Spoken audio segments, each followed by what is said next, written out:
The complete story of Abaddon the Despoiler, all 13 Black Crusades. In the grim darkness of the far future, few names inspire such dread across the Imperium of man as Abaddon the Despoiler. For 10,000 years, this mortal champion of chaos has waged an unrelenting war against humanity, leading 13 apocalyptic campaigns from the Eye of Terror against the bastions of imperial might. His shadow falls across the chronicles of the 41st millennium like a blade poised above the throat of civilization itself. This is the complete tale of those 13 Black Crusades, each one a chapter in the longest war the galaxy has ever known. Each one bringing the Warmaster of Chaos one step closer to his ultimate goal, the complete and utter destruction of the Imperium and the death of the God Emperor himself. The man who would become the Despoiler began his existence as Ezekiel Abaddon, firstborn son of Abaddon, one of the most powerful gang warlords on the brutal hive world of Chthoniya. This polluted planet, stripped bare by mining operations and ruled by violence, forged men of iron will and merciless ambition. Young Ezekiel grew tall and strong in this crucible of blood and betrayal, his features already bearing an unsettling resemblance to someone he had never met, a Primarch named Horus Lupercal. When the Emperor's Great Crusade reached Chthoniya, Abaddon was selected for recruitment into the 16th Legion, the Luna Wolves, the very legion commanded by Horus himself. It seemed destiny had already marked him. Within the Luna Wolves, Abaddon's martial prowess and tactical brilliance saw him rise swiftly through the ranks. He became first captain of the First Company, commanding the elite Justeran Terminators, warriors clad in the heaviest armor and bearing the deadliest weapons the Imperium could forge.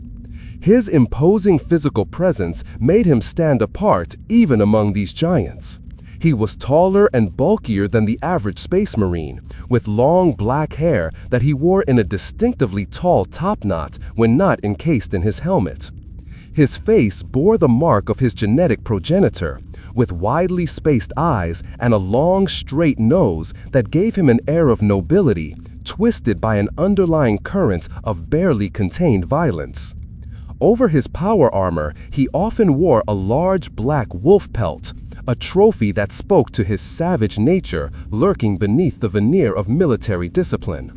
But Abaddon was more than simply a warrior. He earned a place among the Mournival, the inner circle of 4 captains who served as advisors to Horus. This council included Tarik Torgodin, Horus Aximand, known as Little Horus, and Garvio Loken. Together, they shaped the destiny of the 16th Legion, though Abaddon's role was often as the voice of aggression and decisive action. He took his responsibilities with deadly seriousness, though he could share moments of dark humor with his brothers. During the Ulanor Crusade against the largest Orc empire the Imperium had yet encountered, Abaddon accompanied Horus and a detachment of Terminators in a daring strike against the headquarters of Warboss Erlak Erg. While Horus confronted and killed the Warboss in single combat, the rest of the Terminators held the entrance to the tower against endless waves of greenskins. When the Orc hordes finally fled in terror at their leader's death, Horus found every one of the Terminators had fallen, except for Abaddon, who lay barely alive beneath a mountain of alien corpses. This moment proved his resilience and cemented his position as Horus's most trusted warrior.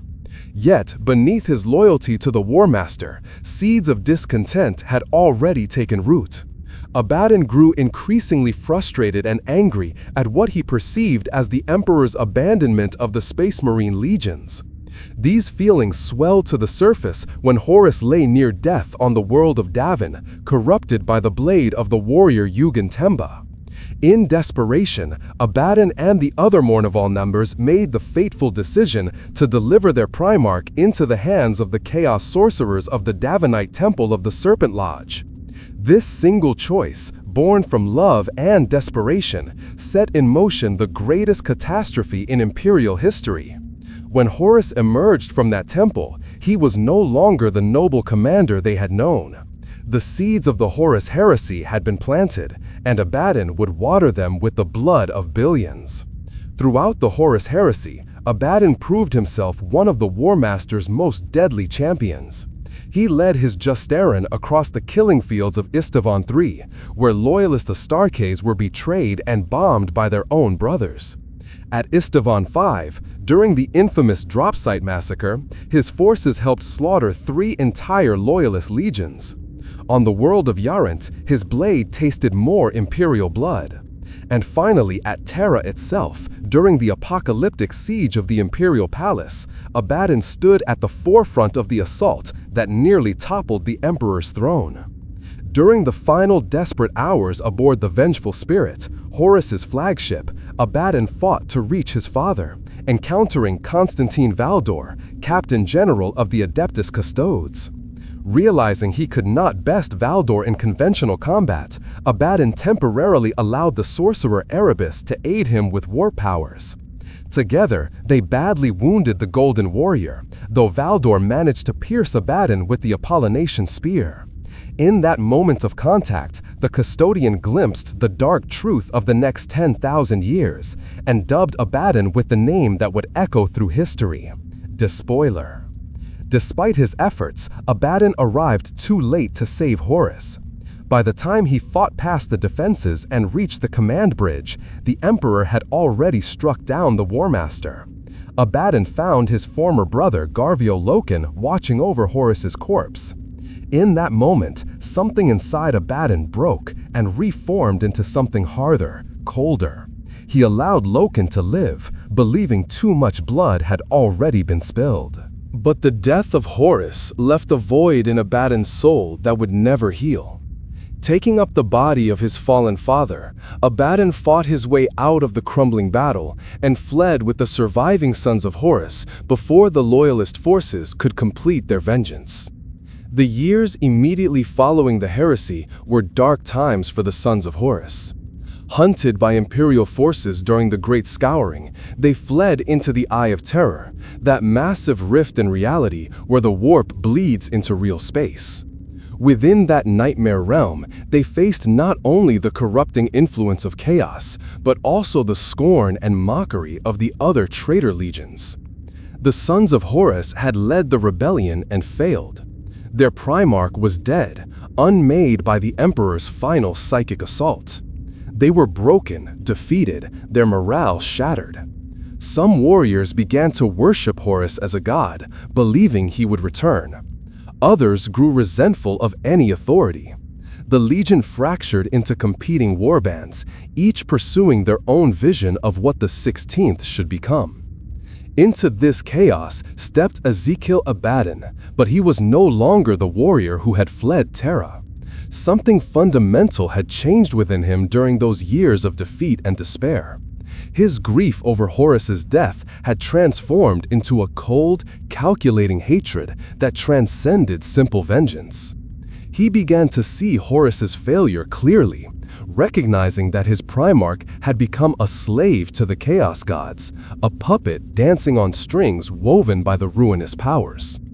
Abaddon vowed he would never make the same mistake. He would use chaos, bend it to his will, but never would he surrender himself completely to any of the 4 dark gods. This refusal to become a Daemon Prince, despite countless offers, would become one of his defining characteristics. He understood that ascending to daemonhood would chain him to the Eye of Terror, preventing him from achieving his ultimate goal of bringing ruin to the Imperium across the length and breadth of the galaxy. But before Abaddon could lead, he needed to prove his supremacy. His chief rival was Thagus Duravek, a powerful Death Guard sorcerer lord who commanded the Legion host, a massive force that included many former Sons of Horus. Duravek sought to claim the title of Warmaster for himself, and like Abaddon, he had received visions of a mighty daemon sword called Drach'nyen. a prophetic figure named Moriana appeared before Abaddon, warning him that whoever claimed this blade would become the new champion of Chaos Undivided. The race was on. Abaddon ordered the Black Legion fleet to prepare for departure from the Eye, knowing he would have to fight through the Black Templars fleet under High Marshal Sigismund that waited vigilantly outside the Eye for any traitor emergence. The confrontation between Abaddon and Sigismund became the stuff of legend. The elderly but still formidable first captain of the Imperial Fists had spent centuries hunting Abaddon, and now their blades would finally meet. They fought aboard the Eternal Crusader, the Black Templars' flagship, their duel a masterpiece of skill and fury. Sigismund's black sword, a weapon that had tasted the blood of countless champions, clashed against the talon of Horus, the lightning claw that Abaddon had claimed from his fallen Primarch. The combat raged until Sigismund drove his blade deep into Abaddon's chest, a mortal wound that should have ended the traitor's existence. Yet somehow, Abaddon survived long enough to deliver a killing blow, ending the High Marshal's life. As he was evacuated by his warriors, Abaddon took Sigismund's body with him, a grim trophy and a mark of respect for a worthy opponent. Though grievously wounded, Abaddon would not be denied his prize. His forces fought their way to the world of Uralin in the Eye of Terror, where the Tower of Silence stood, a place where the Chaos Gods themselves locked away their deepest secrets. Abaddon descended into the mirrored heart of Uralin, entering a haunted labyrinth that continuously shifted and reformed around him. Spirits of the dead assaulted him, and the impossible geometry of the place threatened to drive him mad. Yet he pushed forward, driven by iron will and unwavering purpose. After wandering what felt like an eternity through those twisting passages, a towering figure wreathed in golden light appeared before him. This mysterious entity, whose face remained hidden behind the radiance, led Abaddon to the center of the labyrinth, where a shard of shifting darkness hung suspended in the void. Reaching into that darkness, Abaddon felt the cold hilt of a blade meet his palm. As he pulled it into reality, Drach'nyen took terrible shape before his eyes. The Daemon Sword, born from the echo of the first murder committed by human hands, screamed with the voices of countless consumed souls. It had no true form, existing as pure malice given substance, but in Abaddon's grasp, it became a fearsome two-handed blade with a golden guard bearing a leering daemon face. The blade itself appeared blue, with writhing red faces of tormented souls visible across its surface. This was the end of empires, a weapon that could rend reality itself, cutting through the mightiest armor and the strongest void shields as if they were mist. When Abaddon turned to demand the name of his golden guide, the figure had already vanished, leaving only questions that would never be answered. With Drach'nyen in his possession, Abaddon's power swelled tremendously. He hunted down Daravek and destroyed the Legion host, scattering it into fragments. Those former Sons of Horus who had followed his rival were forced to choose between death or submission to Abaddon's authority. Having consolidated his power, Abaddon made a bold declaration. The Sons of Horus were dead, that name a reminder of shame and failure. They would repaint their Viridian armor in black, the color of mourning and vengeance. From this moment forward, they would be known as the Black Legion, and they would stand first among all the traitor legions. They were destined to inherit the galaxy itself, or see it burn in their wake. The long war had begun, and Ezekiel Abaddon was its warmaster. In the year 781 of the 31st millennium, 5 centuries after fleeing Terra, Abaddon returned to Imperial space at the head of a massive host. The First Black Crusade burst from the Eye of Terror like a tsunami of violence, catching the Imperium completely unprepared. Through alliance, threats, and promises, Abaddon had united forces not seen together since the heresy itself.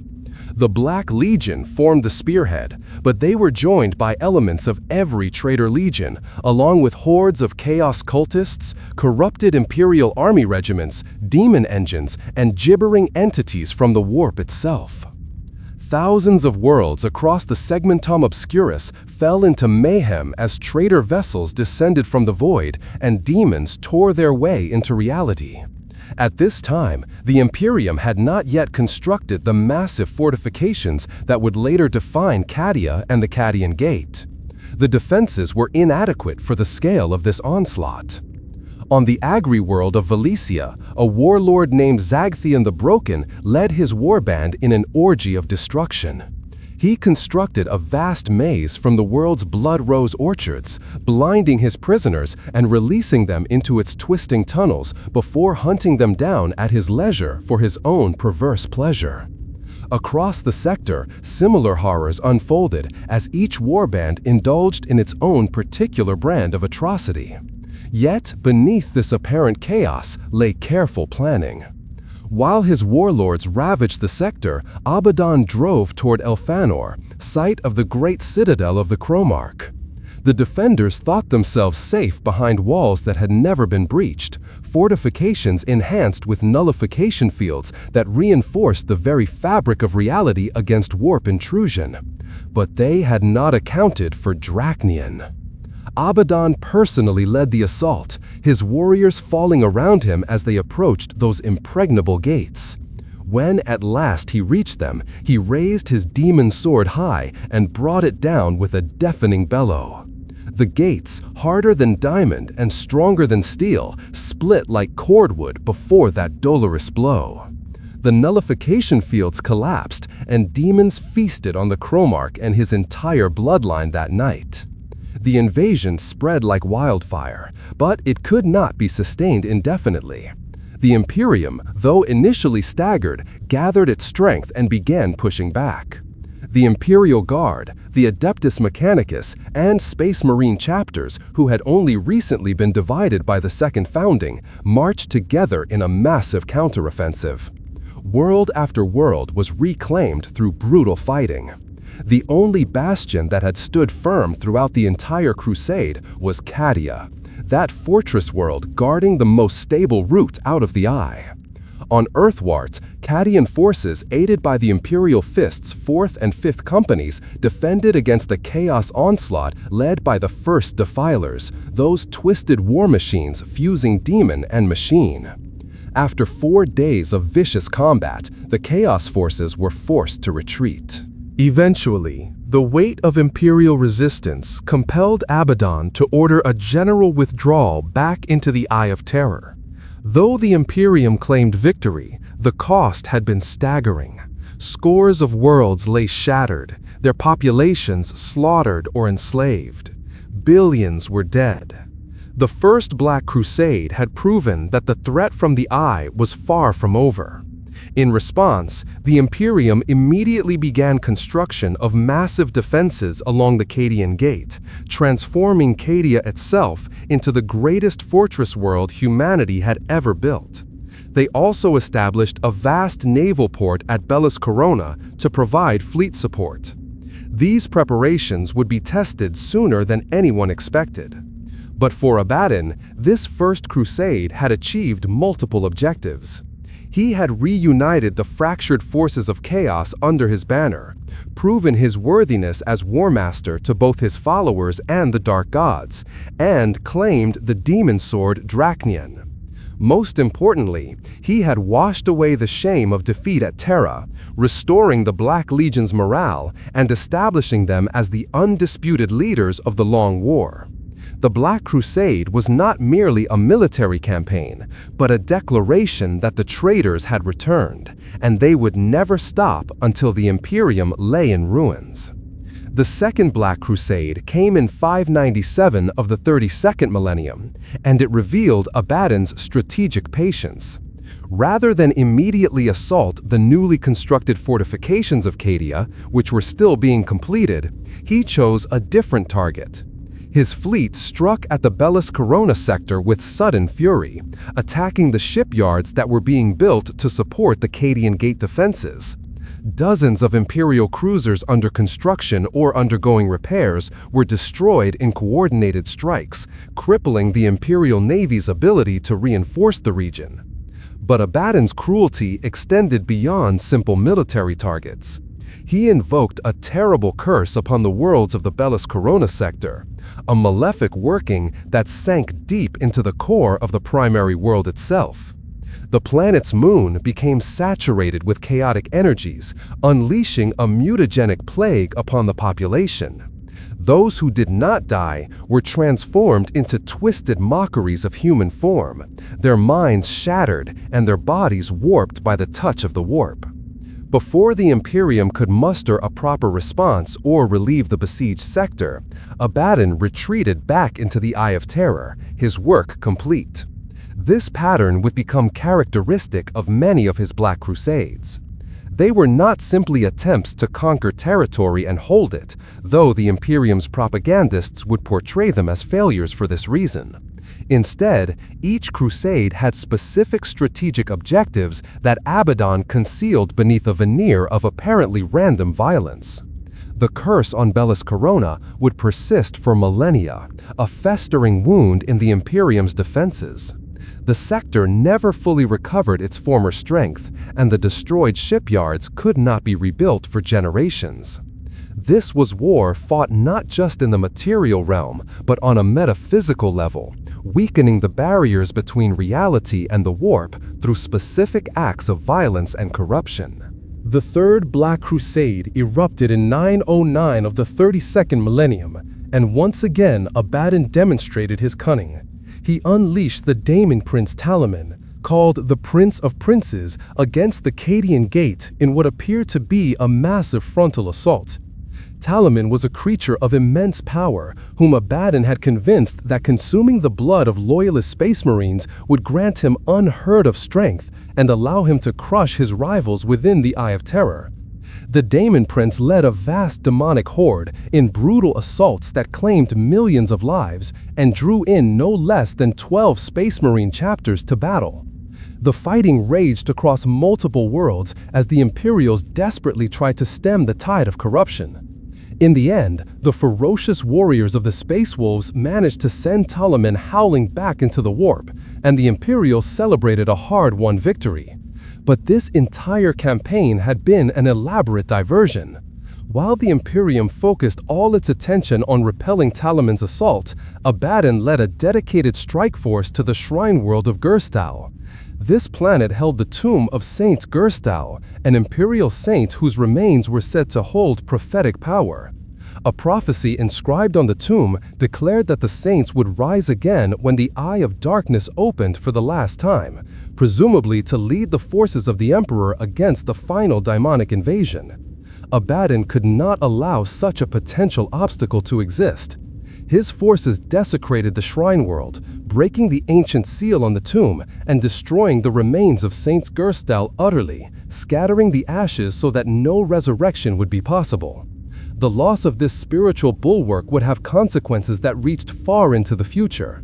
Could Saint Gerstal have prevented the opening of the Great Rift? Could the saints have rallied the faithful to turn back Abaddon's ultimate triumph? These questions would never be answered, for the Despoiler had erased that possibility from the timeline forever. The Fourth Black Crusade began in 001 of the 34th millennium, and it became known as the devastation of Elfinor and the death of the Chromarch, though in truth the Chromarch had died during the First Crusade.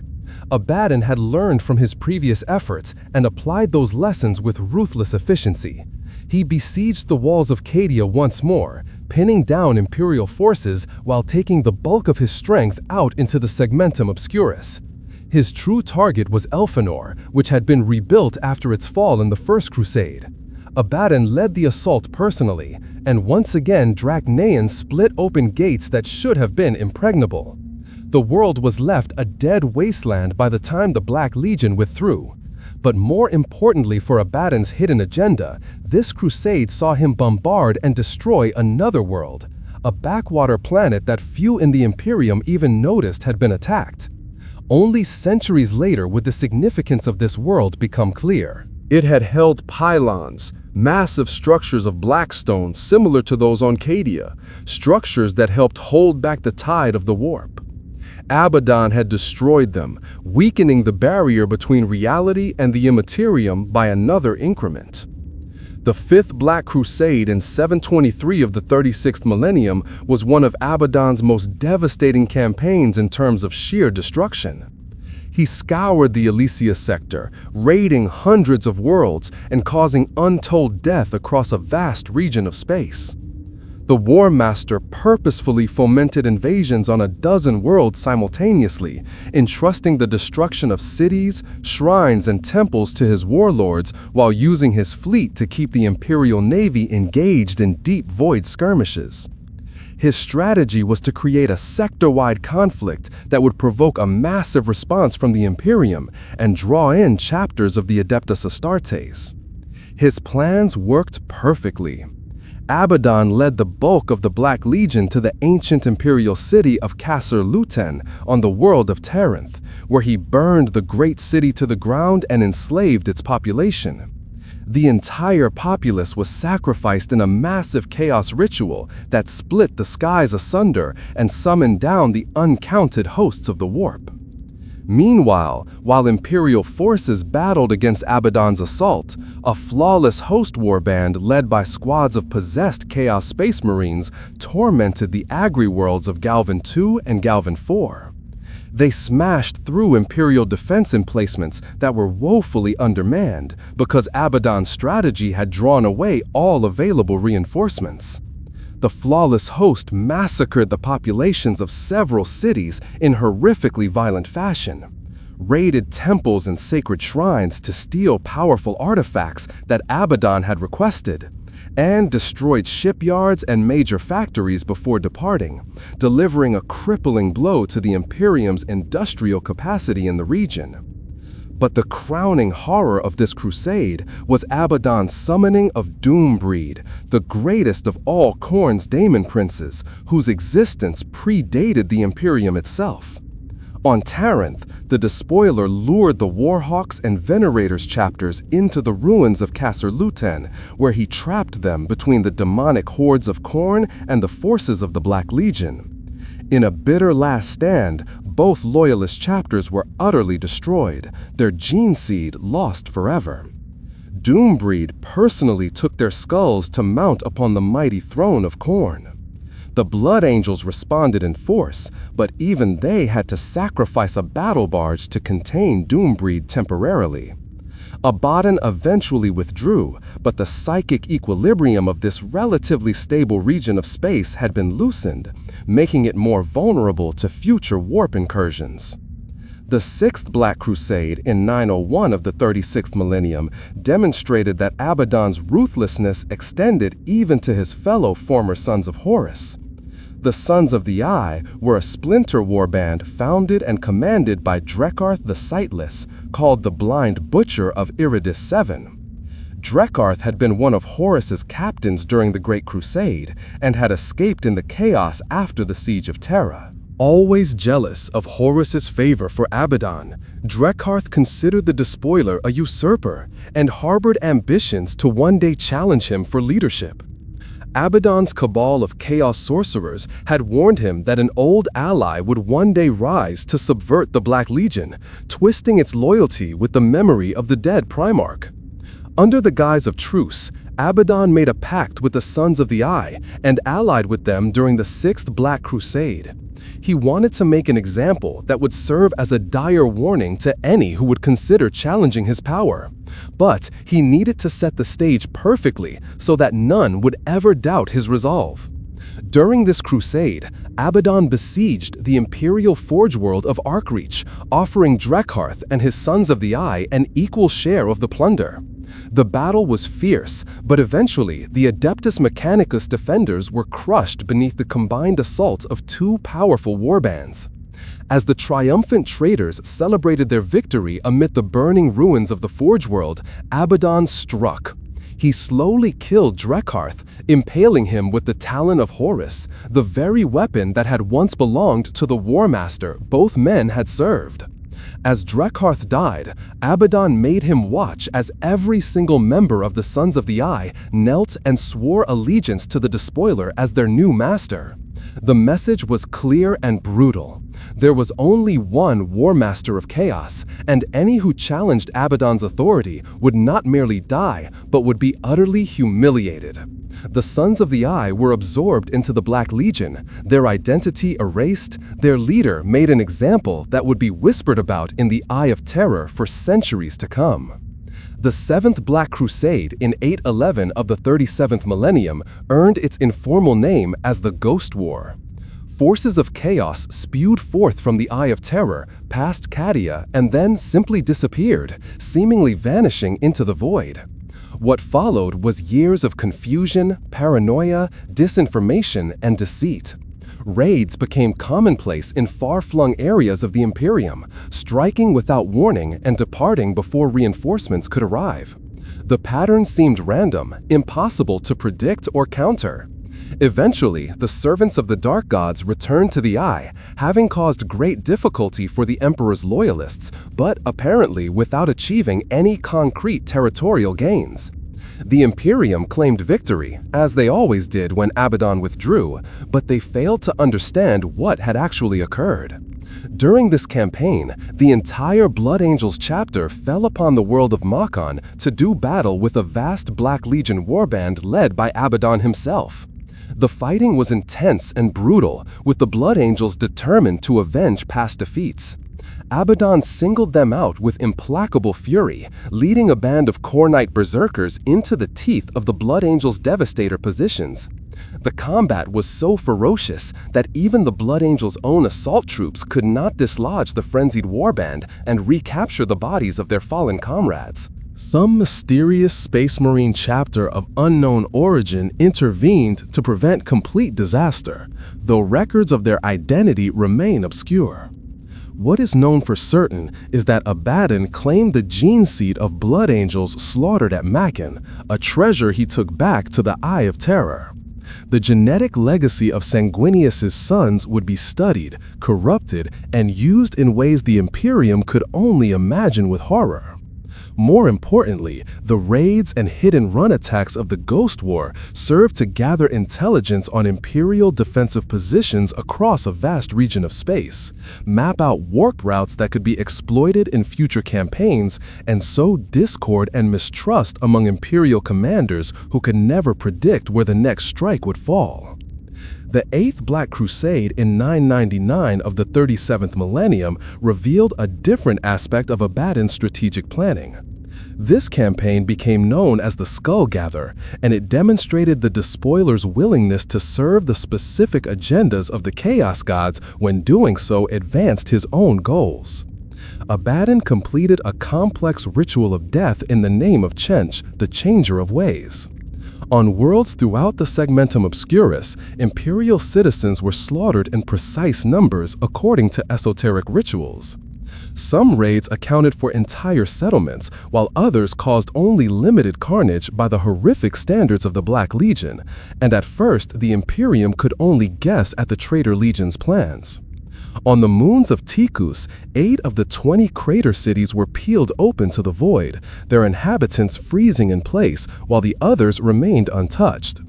The Chartist pilgrim vessel Divine Path was waylaid en route, and 999 of its passengers were murdered in ascending order of the pilgrim tokens they carried, while the rest were left to weep over the fallen. Tens of thousands were killed across the Segmentum in what appeared to be random acts of violence. Only when the Inquisition finally broke the code of damnation did the Imperium realize the horrifying truth. On worlds throughout Segmentum Obscurus, Abaddon's forces were culling precise numbers of Imperial citizens in specific patterns. The constructs beneath the crater cities of Tychus glowed brighter with each ritual slaughter, until, at the culmination of the 9th ritual, the structures began to melt. By the time agents of the Inquisition identified the pattern in the Black Legion's actions, Abaddon had already achieved his aims. The mathematical equation of death he had created pleased Chench greatly, and in return, the Changer of Ways granted him boons and knowledge that would prove useful in crusades yet to come.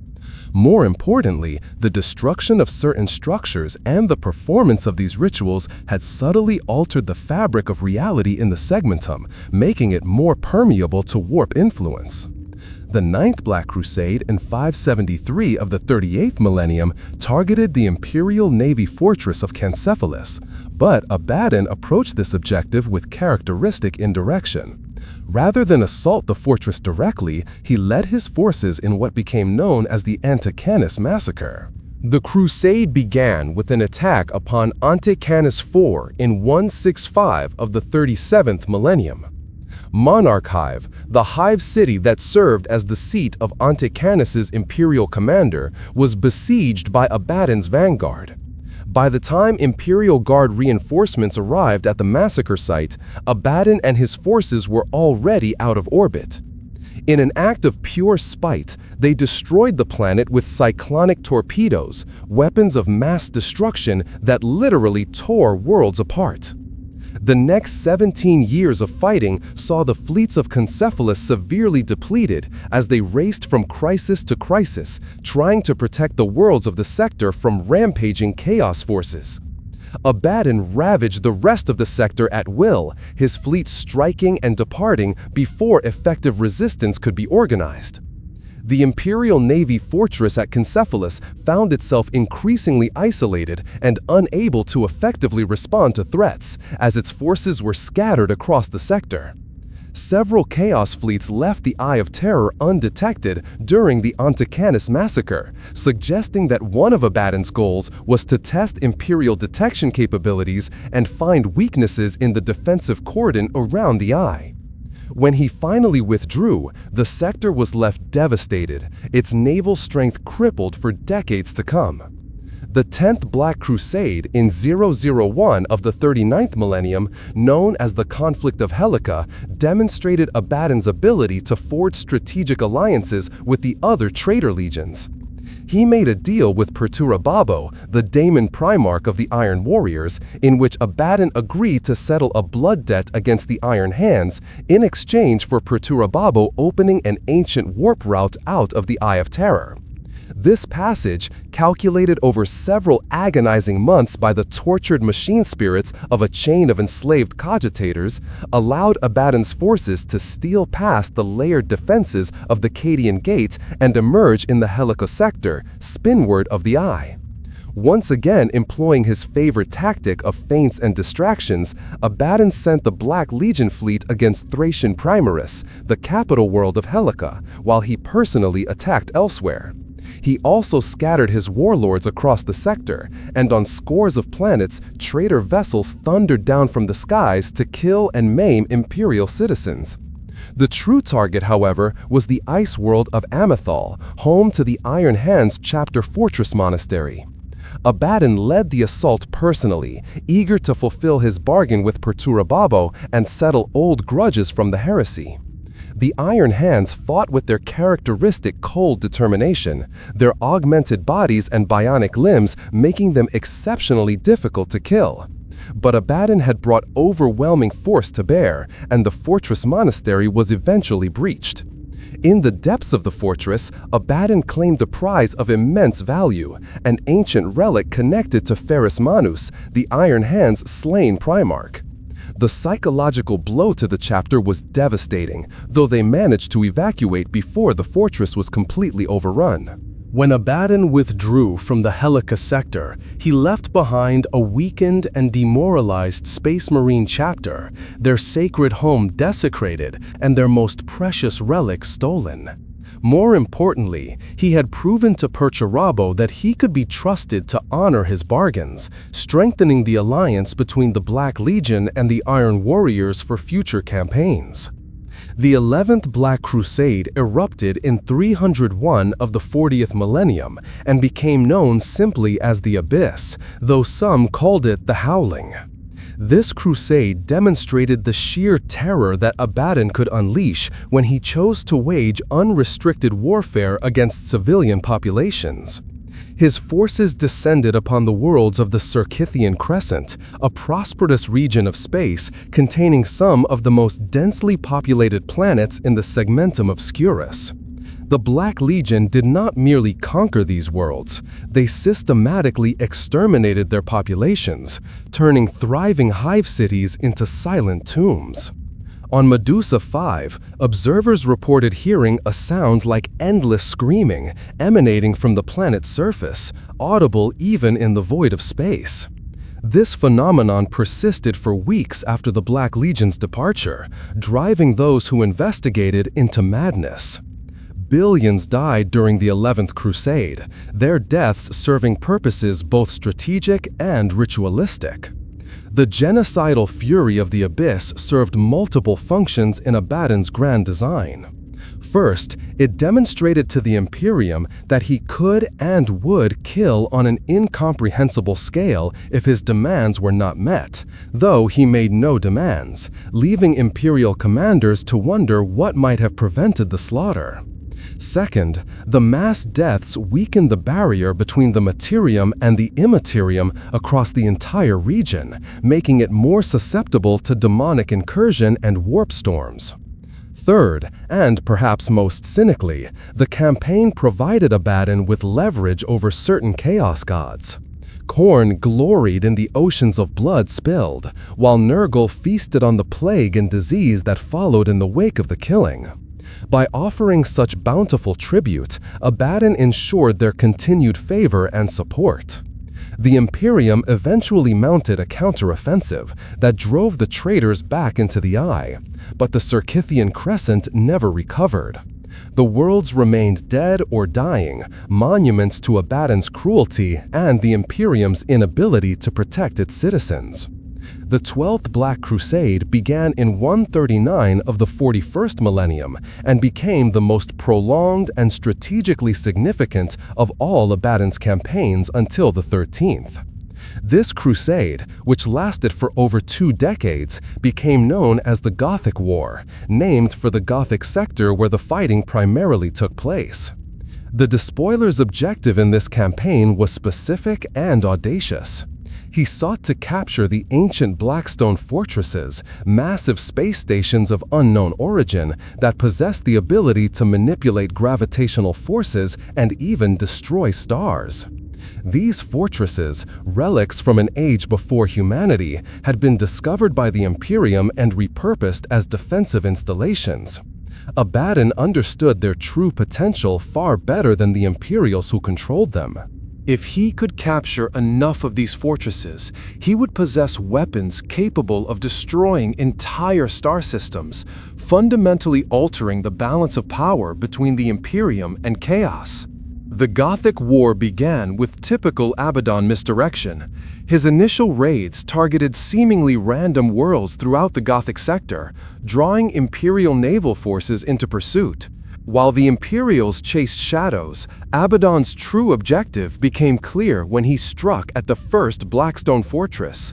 Through a combination of overwhelming force and insider knowledge provided by Chaos cultists who had infiltrated the fortress crew, the assault succeeded.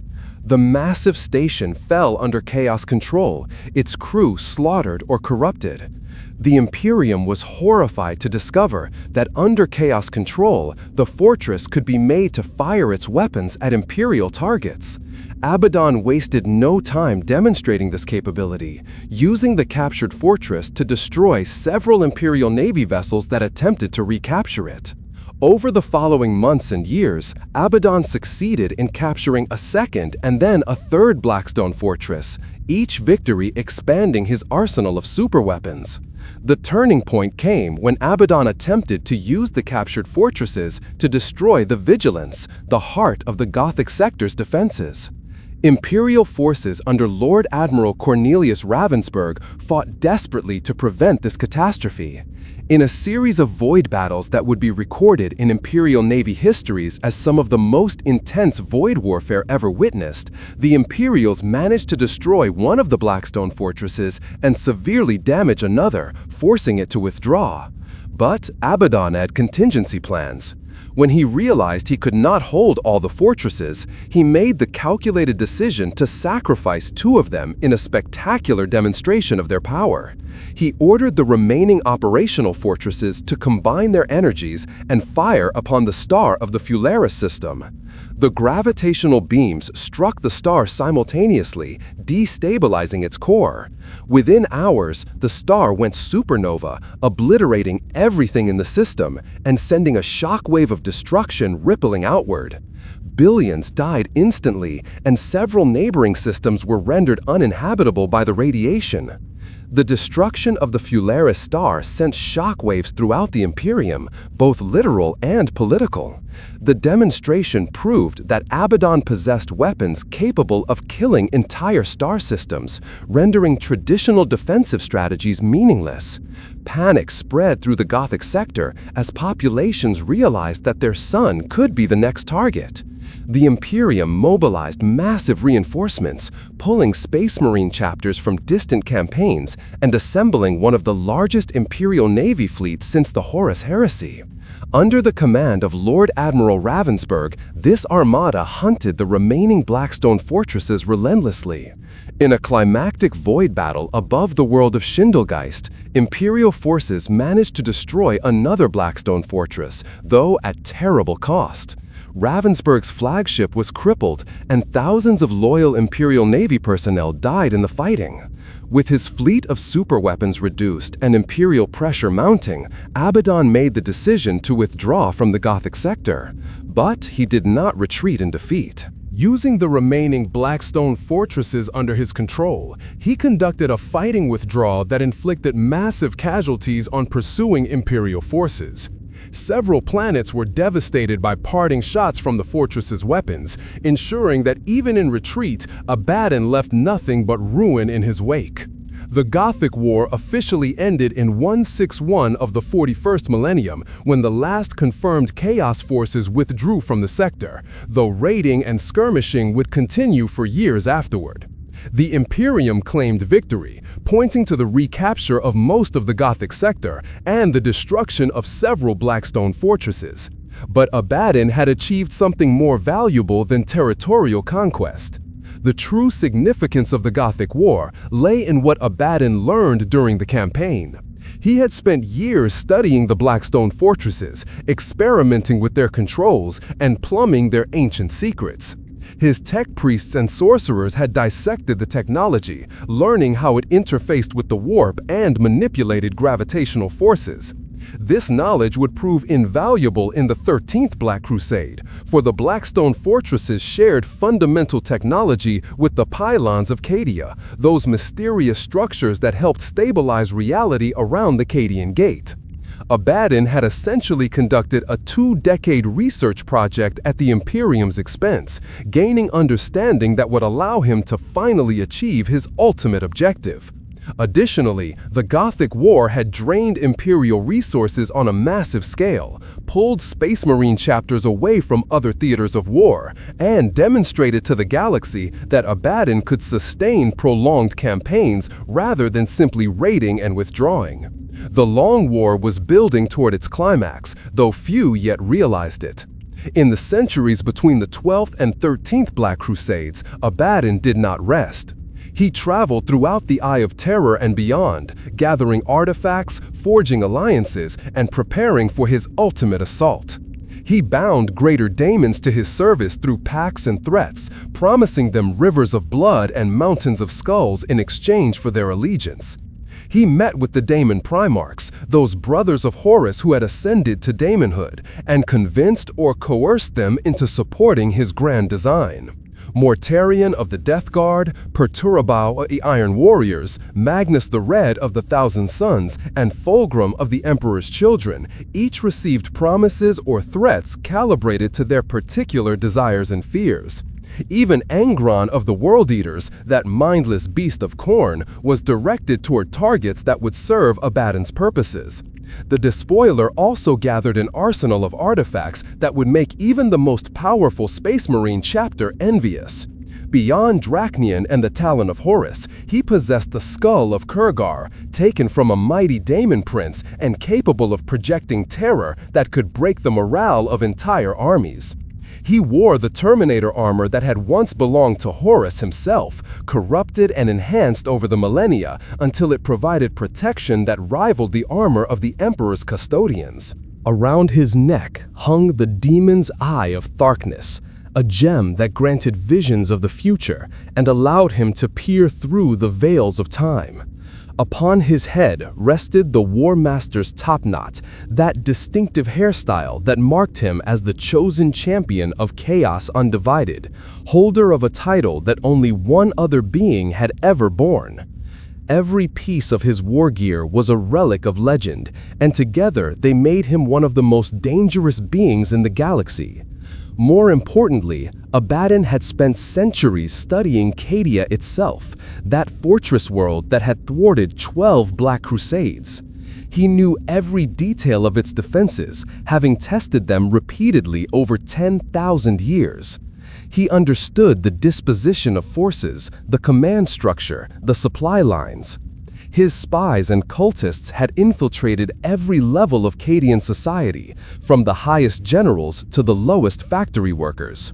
The Alpha Legion, masters of infiltration and deception, had been preparing the ground for years, planting sleeper agents and hidden weapons caches. Most critically, Abaddon had finally deciphered the secret of the pylons, those mysterious black stone structures that dotted Cadia's surface. These pylons, built by the ancient Necrons in their war against the Old Ones, served to stabilize reality and hold back the warp. They were the true reason Cadia had never fallen, the reason the Eye of Terror had never expanded past the Cadian Gate. Destroy the pylons, and Cadia would fall.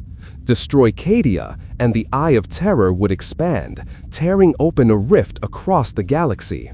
This was Abaddon's ultimate goal, and everything he had done for 10,000 years had been building toward this moment.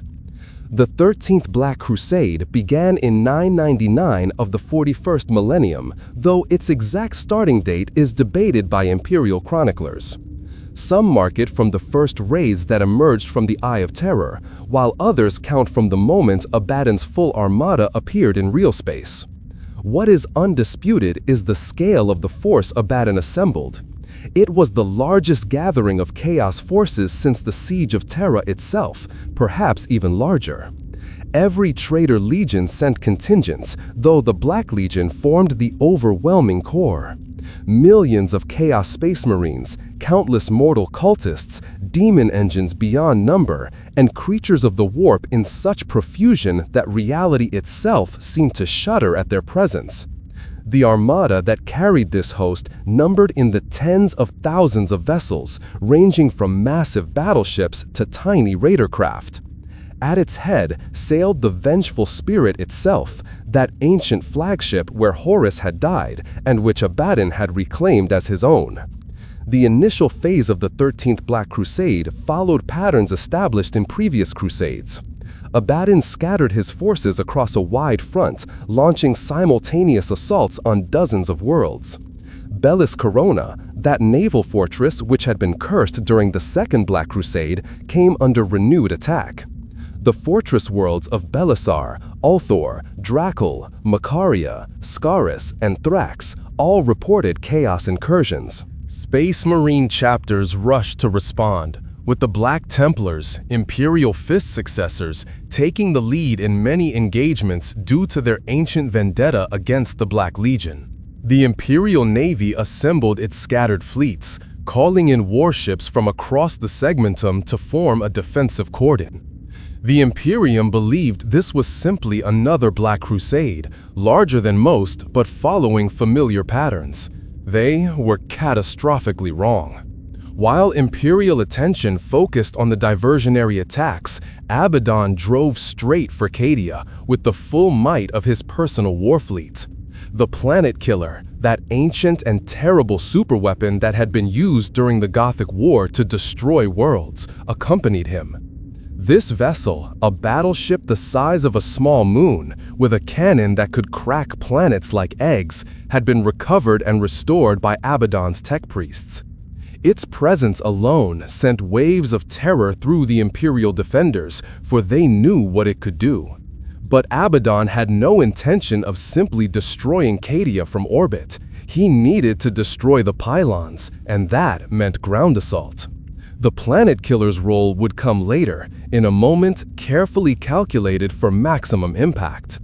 The invasion of Cadia began with the largest orbital bombardment the Fortress world had ever endured. For 3 days and nights, Chaos vessels poured fire down upon the planet's void shields, testing their strength and searching for weaknesses. Cadian defense lasers returned fire, destroying dozens of attacking vessels, but for every ship that fell, 3 more took its place. When the void shields finally flickered under the sustained assault, drop pods and assault craft descended in a rain of fire. Traitor Astartes, their armor painted in the colors of damnation, crashed into Cadian defensive positions. Behind them came the endless hordes of cultists, human waves of expendable fanatics who threw themselves at Imperial guns without hesitation. And beyond them, materializing from the warp itself, came the demons. The fighting on Cadia's surface was apocalyptic. The Fortress world's defenders, generations of Cadians who had trained their entire lives for this moment, fought with desperate courage. The Cadian shock troopers, regarded as the finest soldiers in the Imperial Guard, held their lines against impossible odds. Space Marines from a dozen chapters reinforced critical positions, their presence inspiring the mortals who fought beside them. Saint Celestine, the living saint of the Adepta Sororitas, appeared on the battlefield in blazing glory, her miracles turning back demon hordes and rallying broken formations. For weeks, the defenders held, trading ground grudgingly and exacting a terrible price for every meter the traitors advanced. But Abaddon had not come to conquer Cadia in conventional fashion. While the massive battles raged across the planet's surface, drawing in every available defender, small teams of Black Legion operatives infiltrated toward the pylons. These were not random assault teams, but carefully selected veterans led by chaos sorcerers who understood the pylons' function. One by one, the pylons fell.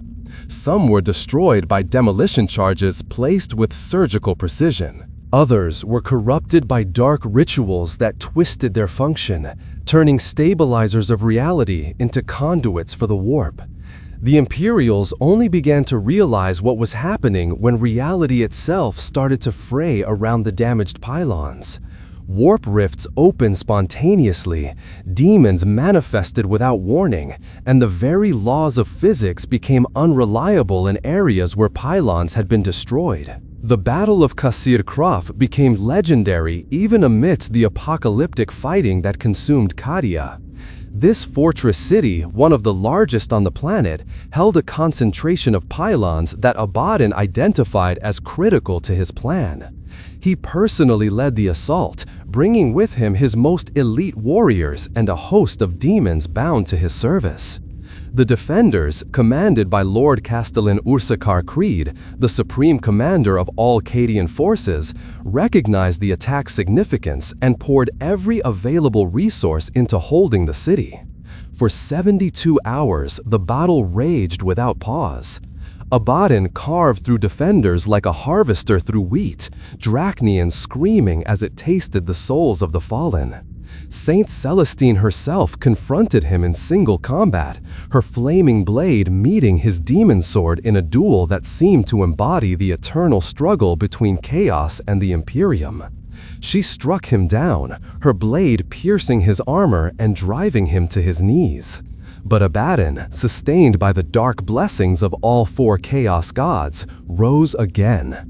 He had died and been resurrected more times than could be counted, his body remade by the warp each time he fell.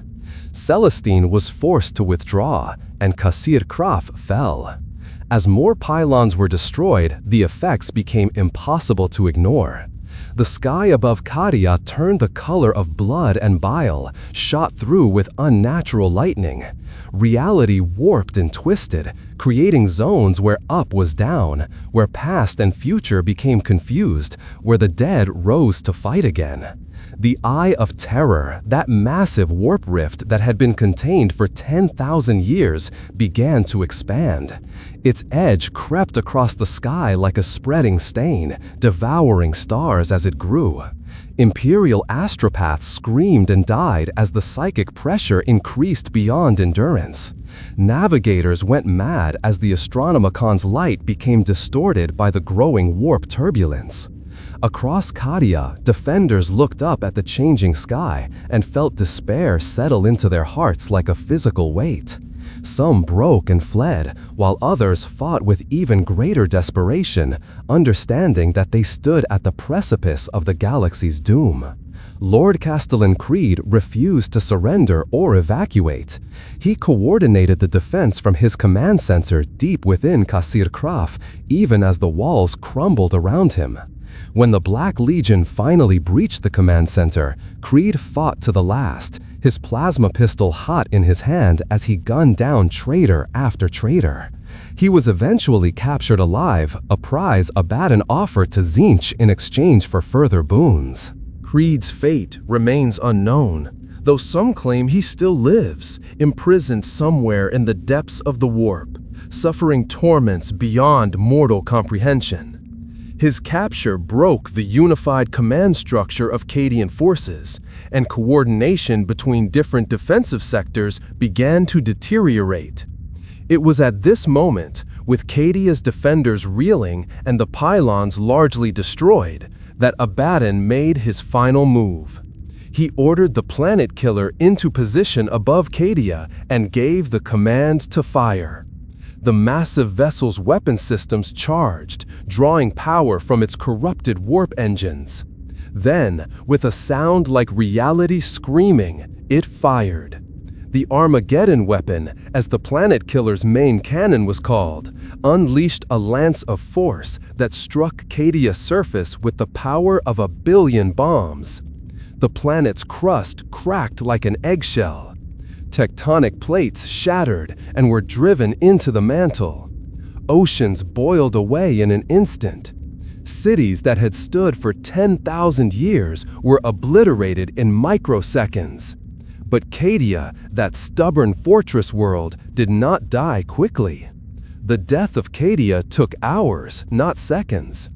As the planet broke apart, its defenders fought on. Guardsmen fired their lasguns at demons, even as the ground beneath them fell away into the void. Space Marines detonated their own ammunition supplies to take traitor forces with them into oblivion.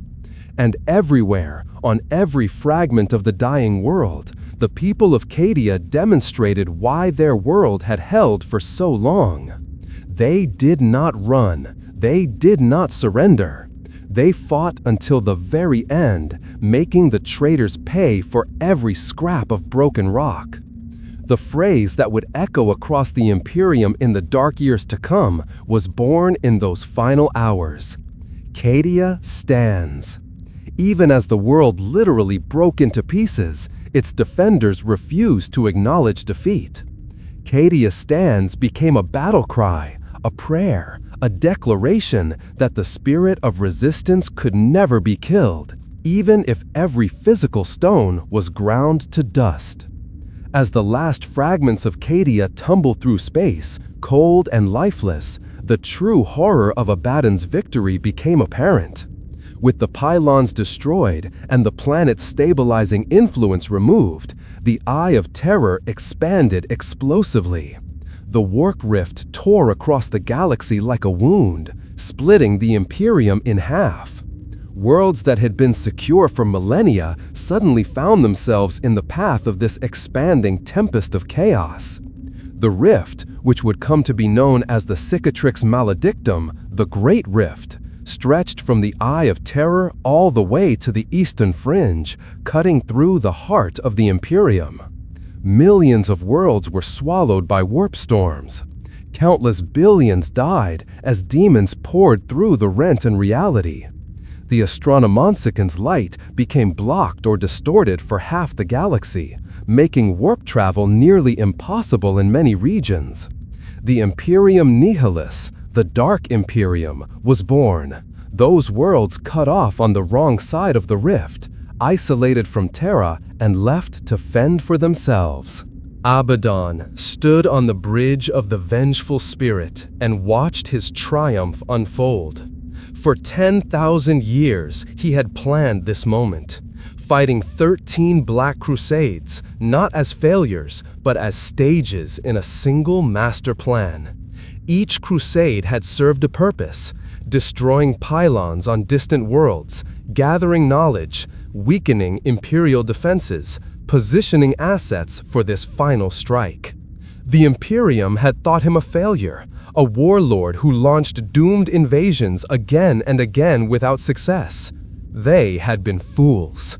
Abaddon had never wanted to conquer and hold territory. He had wanted to break the galaxy itself, and now he had succeeded.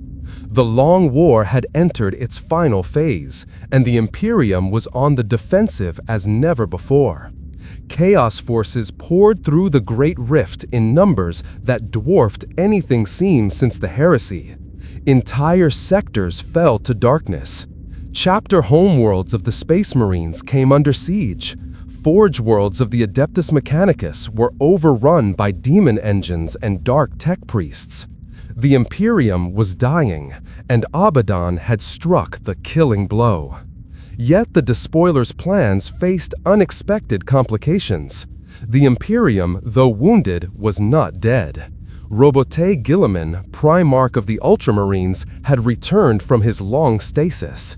The Emperor's son led a great crusade of his own, the Indomitus Crusade, fighting to restore contact with the isolated worlds of the Imperium Nihilis and drive back the forces of chaos. The Primaris Space Marines, a new generation of enhanced Astartes created through technologies the Emperor had kept secret, swelled the ranks of the Loyalist chapters. New technologies and weapons, jealously guarded by the Adeptus Mechanicus for 10,000 years, were suddenly deployed in the desperate struggle for survival. The Imperium, faced with extinction, found resources and resolve it had not known it possessed. Abaddon's response to these setbacks was characteristic of his strategic patience. He did not throw his forces recklessly against Guilliman's crusade or attempt to defend every world threatened by Imperial counterattacks. Instead, he continued to operate according to a plan that spanned not years but millennia.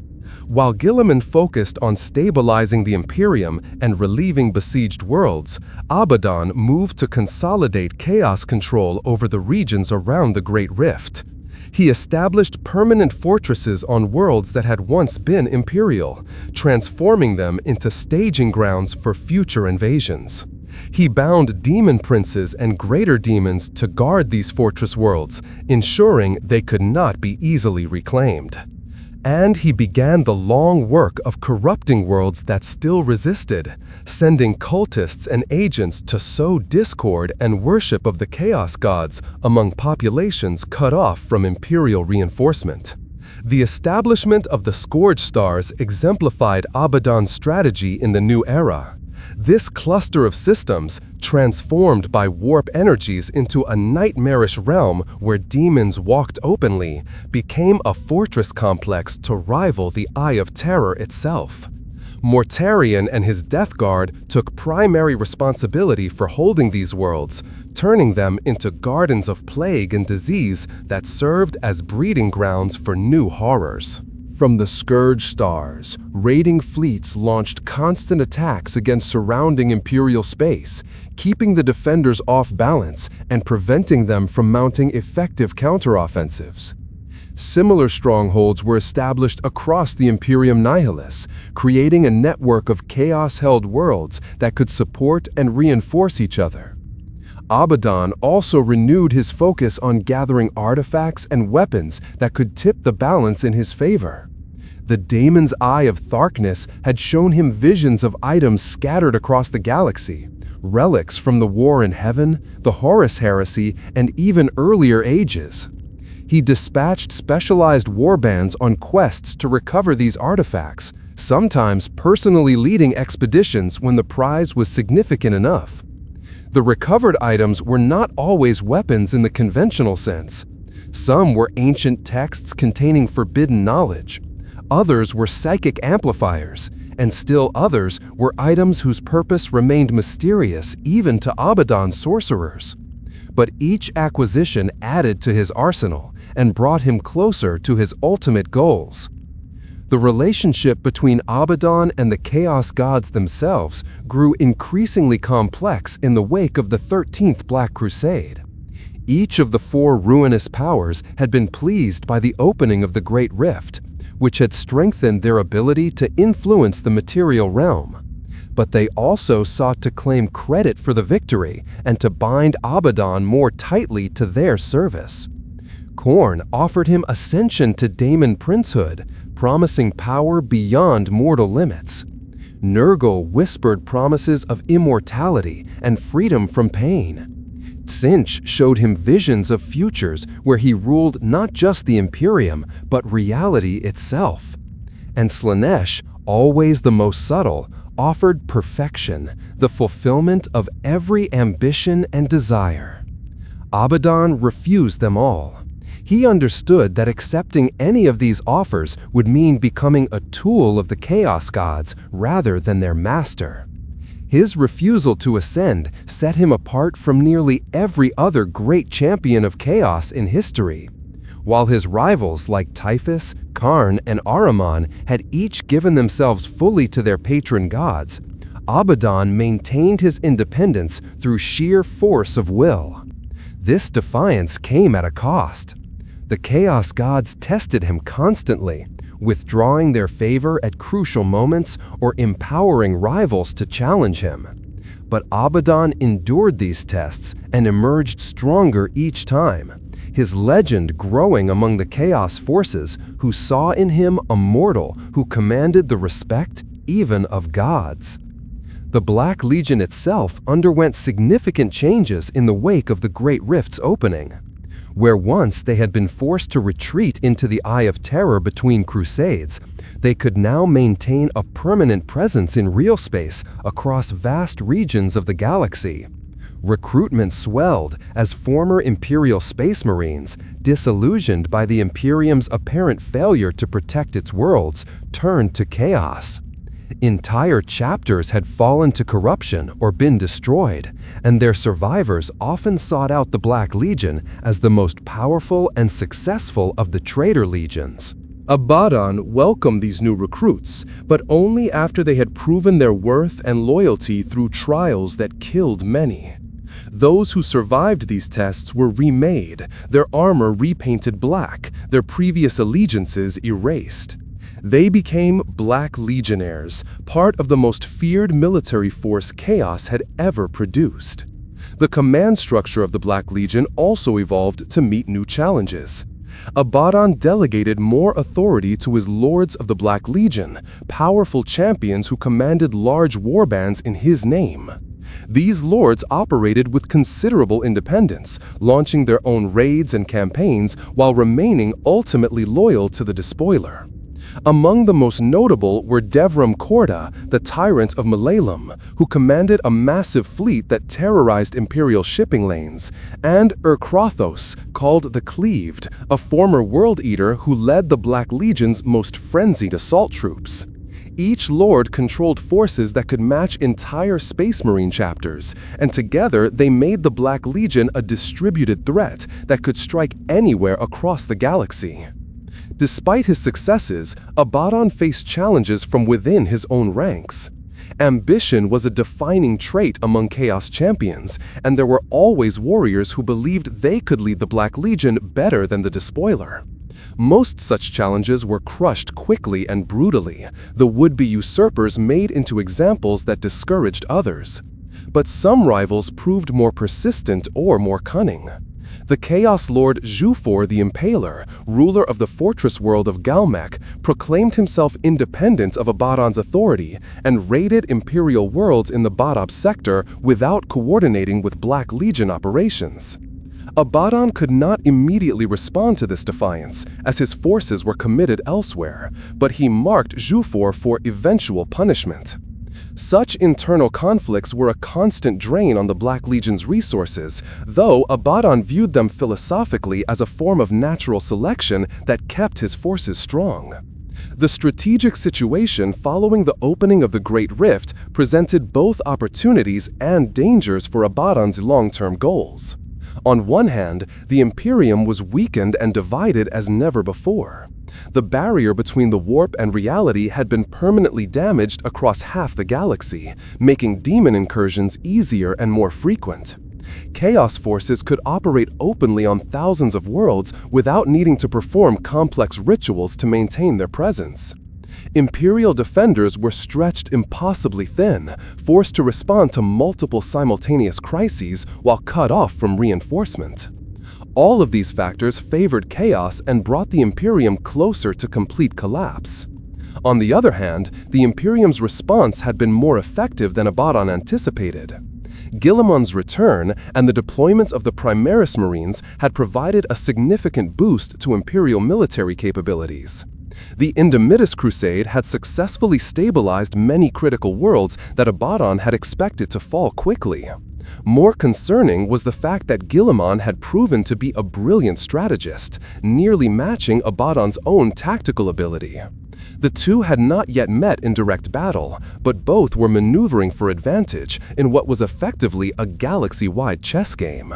Each movement of forces by one side prompted counter-moves by the other, creating a complex strategic dance that would determine the fate of countless worlds. The opening of the Great Rift had also awakened or empowered other threats to the Imperium, and these forces complicated Abaddon's plans.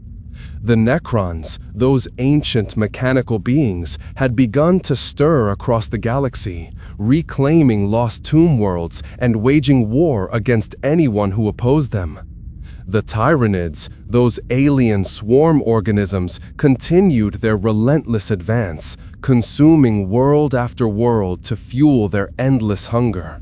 The Orcs, always dangerous, had been whipped into a frenzy by the increased warfare, and massive wogs threatened both Imperial and Chaos-held territory. While these Xenos threats certainly hurt the Imperium, they also diverted Chaos resources and occasionally interfered with Abaddon's carefully laid plans.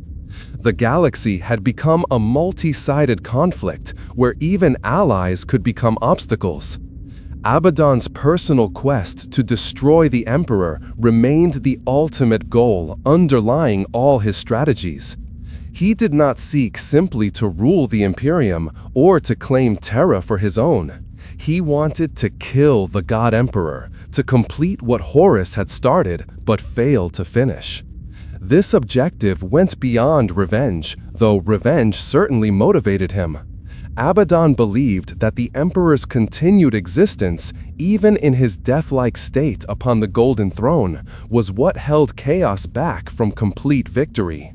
The Astronomonicon, powered by the Emperor's psychic might, allowed Imperial ships to navigate the warp and maintain communication across the galaxy. The Emperor's presence also inspired resistance among Imperial citizens, giving them hope that sustained their defiance. Kill the Emperor and the Imperium would crumble. Kill the Emperor and Terra itself would become a daemon world. Kill the Emperor and the long war would finally end in Chaos's ultimate triumph. But reaching Terra to strike that final blow remained impossibly difficult.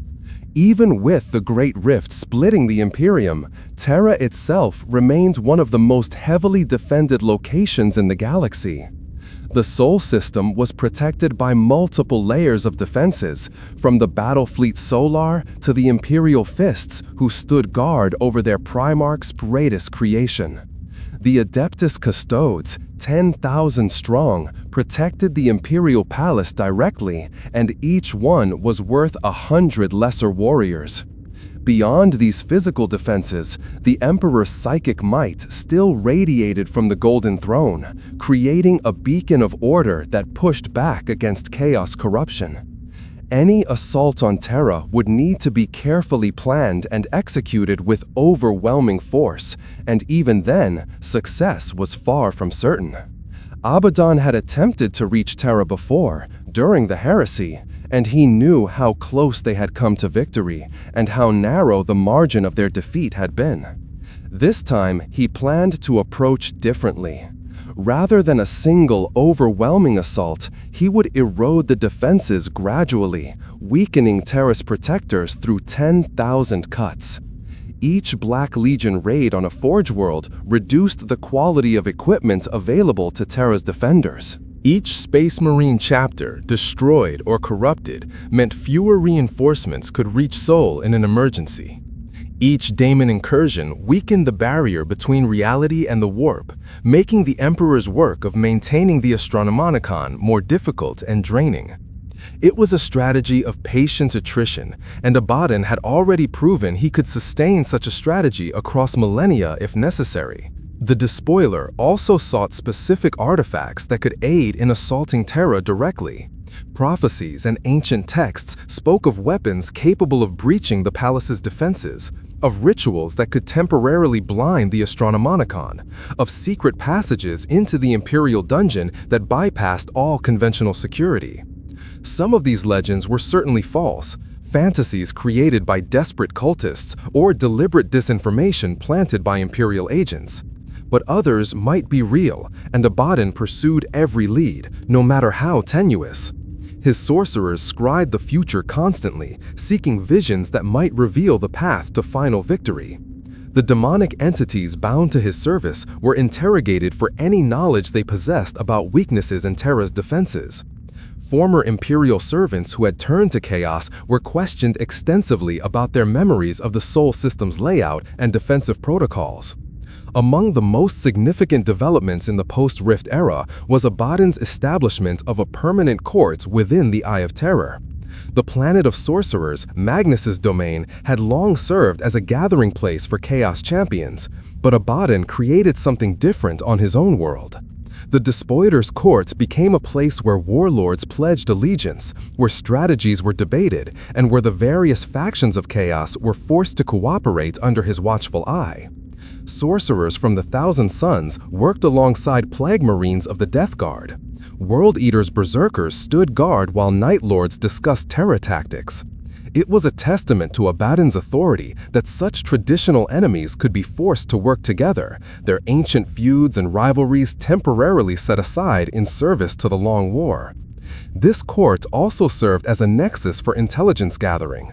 Spies and informants from across the galaxy brought reports to Abaddon's throne room, detailing Imperial troop movements, defensive weaknesses, political conflicts, and potential targets. The Black Legion maintained an extensive network of cultists embedded throughout Imperial society, from low-level functionaries to high-ranking officials. These agents provided a constant stream of information that Abaddon's strategists analyzed for exploitable opportunities. When a Space Marine chapter was reported to be understrength after a costly campaign, Black Legion forces would strike at their homeworld. When an Imperial Navy battle group was diverted to address a Xenos threat, Chaos Raiders would hit the sector it had left undefended. This intelligence network made the Black Legion far more dangerous than simple brute force alone would suggest. The relationship between Abaddon and the other Traitor Legion leaders remained complex and often antagonistic. Typhus, Herald of Nurgle and first captain of the Death Guard, harbored ambitions of his own and viewed Abaddon as a rival rather than a superior. The two had clashed multiple times over the millennia, their forces coming into conflict when their objectives overlapped. Abaddon had bested Typhus in personal combat on at least 2 recorded occasions, but the Herald of Nurgle's resilience and the favor of his god meant he could never be permanently removed as a threat. Similarly, Karn the Betrayer, champion of Khorne, cared nothing for Abaddon's authority and followed only his own bloodthirsty instincts. The Despoiler had learned to direct Karn rather than command him, pointing the Berserker toward targets and then staying out of his way as he carved through enemy lines. With Ahriman, chief sorcerer of the Thousand Sons, Abaddon maintained a relationship built on mutual need and mutual distrust. Ahriman possessed knowledge of the warp that even Abaddon's own sorcerers could not match, making him valuable as an occasional ally. But Ahriman's obsession with reversing the rubric that had turned his brothers into dust-filled automatons made him unpredictable and potentially dangerous. The two had cooperated on several occasions when their goals aligned, most notably during a raid on the Black Library of the Eldar, where they sought forbidden knowledge hidden within that impossible repository. The raid had failed, with both barely escaping alive, but the brief alliance demonstrated that even the most independent Chaos champions could be brought to work together when Abaddon applied the right combination of threats and incentives. The Daemon Primarchs themselves presented unique challenges to Abaddon's authority. As ascended beings of immense power, they theoretically outranked any mortal champion of Chaos. Yet Abaddon had repeatedly proven that he, not they, should lead the Long War. Mortarion held a grudging respect for the Despoiler, recognizing his achievements even while resenting his authority. The two had worked together during the Plague Wars, where Mortarion's forces besieged Ultramar while Abaddon struck elsewhere, dividing Imperial attention. Perturabo, still mortal but changed by millennia of warp exposure, shared Abaddon's focus on long-term strategic planning, and the two occasionally exchanged information about Imperial defensive capabilities. Magnus the Red viewed Abaddon as a useful tool, though the Despoiler's refusal to acknowledge any sorcerer as his superior had caused friction between them. Fulgrim, perhaps the most unpredictable of the Daemon Primarchs, oscillated between supporting Abaddon's campaigns and pursuing his own hedonistic pleasures. The Emperor's children under Fulgrim's influence had become increasingly unreliable as military assets, their focus shifting from conquest to the pursuit of sensation in all its forms. Abaddon had learned to plan around their likely desertion mid-campaign, using them primarily as shock troops in the initial phases of an assault before their discipline inevitably collapsed. As for Angron, the Daemon Primarch of Khorne was less a potential ally and more a force of nature to be directed. Abaddon had learned the rituals necessary to summon Angron into real space and point him toward chosen targets, but any pretense of command or cooperation was impossible with the maddened beast Angron had become. The Black Legion's relationship with the other traitor legions in the post-Rift era reflected this complex web of alliances, rivalries, and temporary cooperation. The Wordbearers, who had started the entire heresy with their corruption of Lorgar and subsequently Horus, maintained a theological perspective that sometimes conflicted with Abaddon's more pragmatic approach. They viewed chaos as a religion to be worshipped, while Abaddon saw it as a tool to be wielded. Nevertheless, their Dark Apostles often accompanied Black Legion campaigns, providing spiritual leadership to cultist forces and conducting the rituals necessary to summon demonic reinforcements. The Night Lords, scattered into disparate warbands after their Primarch Conrad Kurz's death, were valued for their terror tactics and ability to sow panic among Imperial defenders. Abaddon employed them as scouts and raiders, their reputation often causing more damage than their actual attacks, as fearful populations abandoned defensive positions. The Alpha Legion remained the most enigmatic of Abaddon's occasional allies. Their loyalties had always been questionable, with some suggesting they might still serve the Emperor's interests in some convoluted way. Abaddon neither trusted them completely nor dismissed their usefulness. Their infiltration and intelligence-gathering capabilities were unmatched, and they had provided crucial support during several Black Crusades. During the 13th Black Crusade specifically, Alpha Legion operatives had sabotaged Cadian command systems at critical moments, contributing significantly to the fortress world's fall. Yet Abaddon always kept contingency plans in place for the possibility that the Alpha Legion might betray him, maintaining a careful watch on their activities and ensuring that no single Alpha Legion warband possessed information that could compromise his larger strategies. Beyond the traitor legions, Abaddon commanded the loyalty or service of countless smaller warbands, renegade chapters, and independent champions. The Red Corsairs under Huron Blackheart, the most successful pirate lord in the galaxy, maintained a pragmatic alliance with the Black Legion. Huron recognized that his own ambitions would be easier to achieve in a galaxy where chaos held the upper hand, and so he contributed forces to Abaddon's campaigns in exchange for plunder and the freedom to raid at will. The Crimson Slaughter, a formerly loyalist chapter that had fallen to corruption, sought Abaddon's guidance in understanding their new existence as servants of chaos. The Despoiler accepted their service, but kept them at arm's length, knowing that newly turned treaters often proved unstable and unpredictable.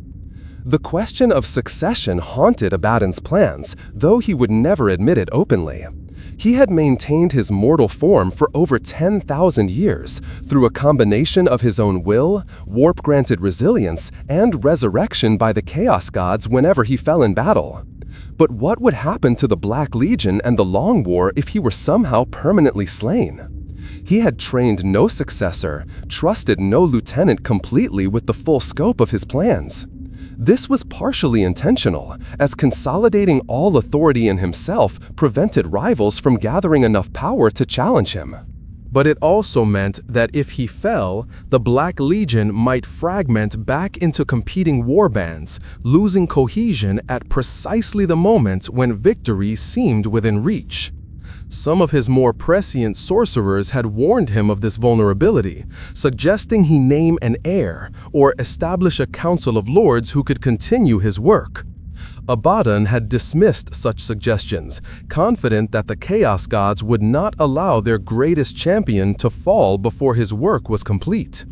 The worship of Horus Lupercal within the Black Legion had evolved significantly since Abaddon first rejected it. In the early years after the heresy, some Sons of Horus had literally worshipped Horus as a god, building shrines and offering prayers to their fallen Primarch. Abaddon had crushed this practice brutally, declaring that Horus was dead, and those who could not accept this reality would join him in oblivion. Over the millennia, however, a more nuanced view had emerged. Modern Black Legionnaires acknowledged Horus as the first Warmaster, the one who had brought them closest to victory. They respected his memory and sought to complete what he had begun. But they understood that Abaddon, not Horus's ghost, led them now. This transition from religious devotion to respectful remembrance had taken centuries to complete, but it had ultimately strengthened the Legion by focusing their loyalty on their living commander rather than a dead demigod. Abaddon's personal vendetta against the Imperial Fists and their successor chapters deserved special mention, for it went beyond simple military rivalry into the realm of obsession. The Imperial Fists were Rogel Dorn's legacy, and Dorn had been Horus's most implacable enemy during the heresy. The Primarch of the 7th Legion had fortified Terra against Horus's assault and had nearly killed Abaddon personally during the siege. Though Dorn was long dead, killed centuries after the heresy during a Black Crusade, Abaddon continued to target his spiritual descendants with particular venom. The Black Templars, as the largest and most aggressive Imperial Fists successor chapter, bore the brunt of this hatred. Abaddon had clashed with them repeatedly over the millennia, each encounter adding another layer to a blood feud that would never end while either side existed. The confrontation with Sigismund during the First Black Crusade had established the template for this eternal conflict. Sigismund had been the first Emperor's champion, the greatest swordsman the Imperial Fists had ever produced, and he had nearly killed Abaddon in their duel. Though Abaddon had ultimately triumphed, he carried scars from that fight that no amount of warp healing could erase. every subsequent Black Templars champion who took up the title of Emperor's Champion became, in Abaddon's mind, an echo of Sigismund, another opponent to be defeated. He had slain dozens of these champions over the centuries, collecting their weapons and armor as trophies. But the Black Templars simply elevated new champions and continued their eternal crusade against chaos. It was a conflict without resolution, a grudge that defined both sides and would continue until one or both were completely annihilated. The practical impact of Abaddon's campaigns on the daily life of the Imperium citizens cannot be overstated.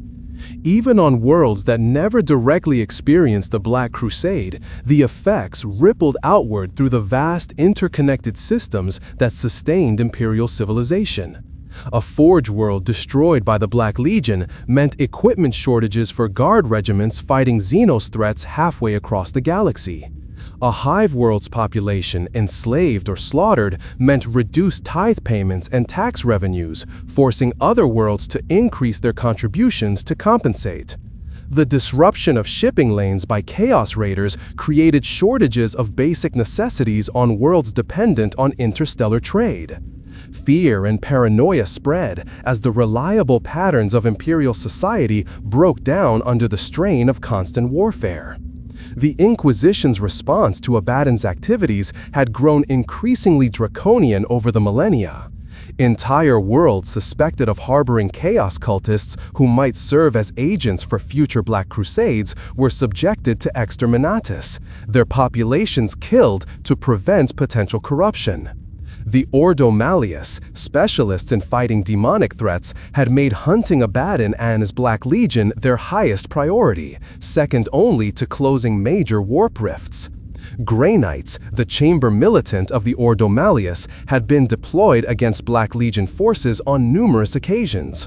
These elite demon-hunting Space Marines possessed specific training and equipment for combating chaos, and they had achieved some notable successes, banishing powerful demons bound to Abaddon's service and destroying corrupted artifacts before they could be used.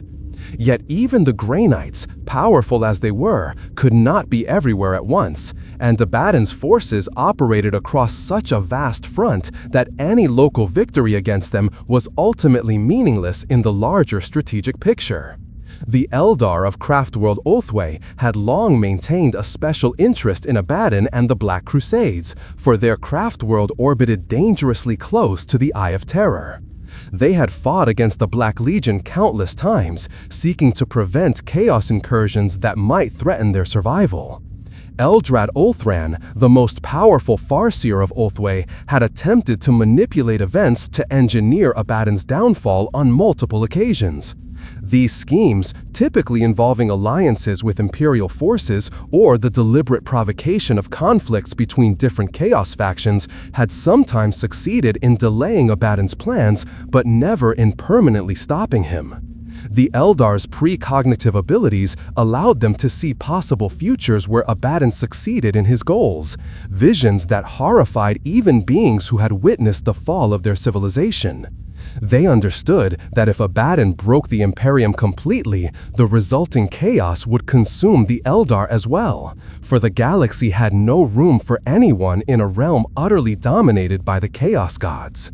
The Necrons, those ancient mechanical beings, viewed Abaddon and chaos generally with a mixture of contempt and concern. As soulless machines, they were immune to chaos corruption, but the expansion of warp rifts and the weakening of reality's fabric threatened their goals of restoring the galaxy to an ordered, material state free of the warp's influence. Some Necron overlords had clashed with Black Legion forces when Abaddon's campaigns encroached on tomb worlds or threatened structures the Necrons were trying to protect. These engagements typically ended in tactical stalemate, as neither side possessed decisive advantage over the other. The Necrons' advanced technology could destroy even chaos-enhanced warriors, but demons and sorcery could disrupt the mathematical precision the Necrons relied upon.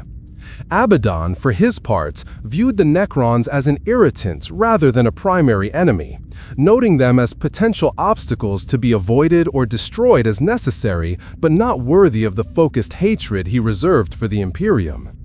The opening of the Great Rift had created opportunities for Abaddon to corrupt or co-opt Imperial forces on an unprecedented scale.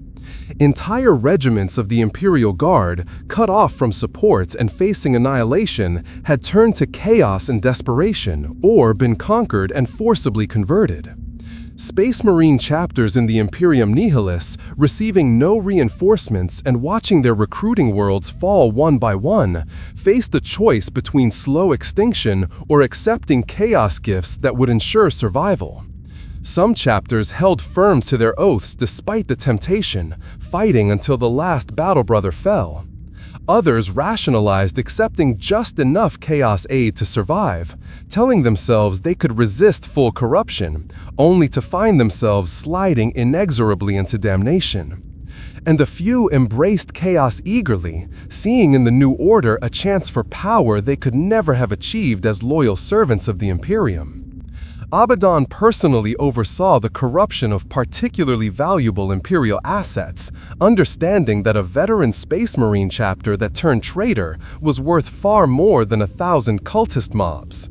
He would send his most skilled sorcerers and charismatic champions to make contact with struggling Imperial forces, offering aid without immediate demands for fealty. Once these forces had accepted chaos help and shed blood alongside traitor troops, the process of corruption accelerated. Abaddon was patient with these conversions, allowing them to progress naturally rather than forcing the issue. A chapter or regiment that turned to chaos gradually, through a series of small compromises, would be more stable and reliable than forces that were simply overwhelmed and enslaved. The former would fight with conviction, believing they had made necessary choices for survival, while the latter would rebel at the first opportunity. The Despoiler's understanding of human psychology served him well in these efforts. He knew that most people required justification for their actions, that they needed to believe they were doing what was necessary or right rather than simply evil. So his agents offered those justifications, framing service to chaos as pragmatic survival, as taking power to protect loved ones, as necessary evolution beyond the Imperium's stagnant dogma. These arguments found fertile ground among desperate souls, watching their civilization crumble. And once the first step was taken, each subsequent step became easier until damnation was complete. Abaddon had turned this process into a science, and the results spoke for themselves in the swelling ranks of traitor forces operating under his banner. Despite 10,000 years of warfare and countless lives spent in pursuit of his goals, Abaddon remained personally dangerous in a way few beings in the galaxy could match.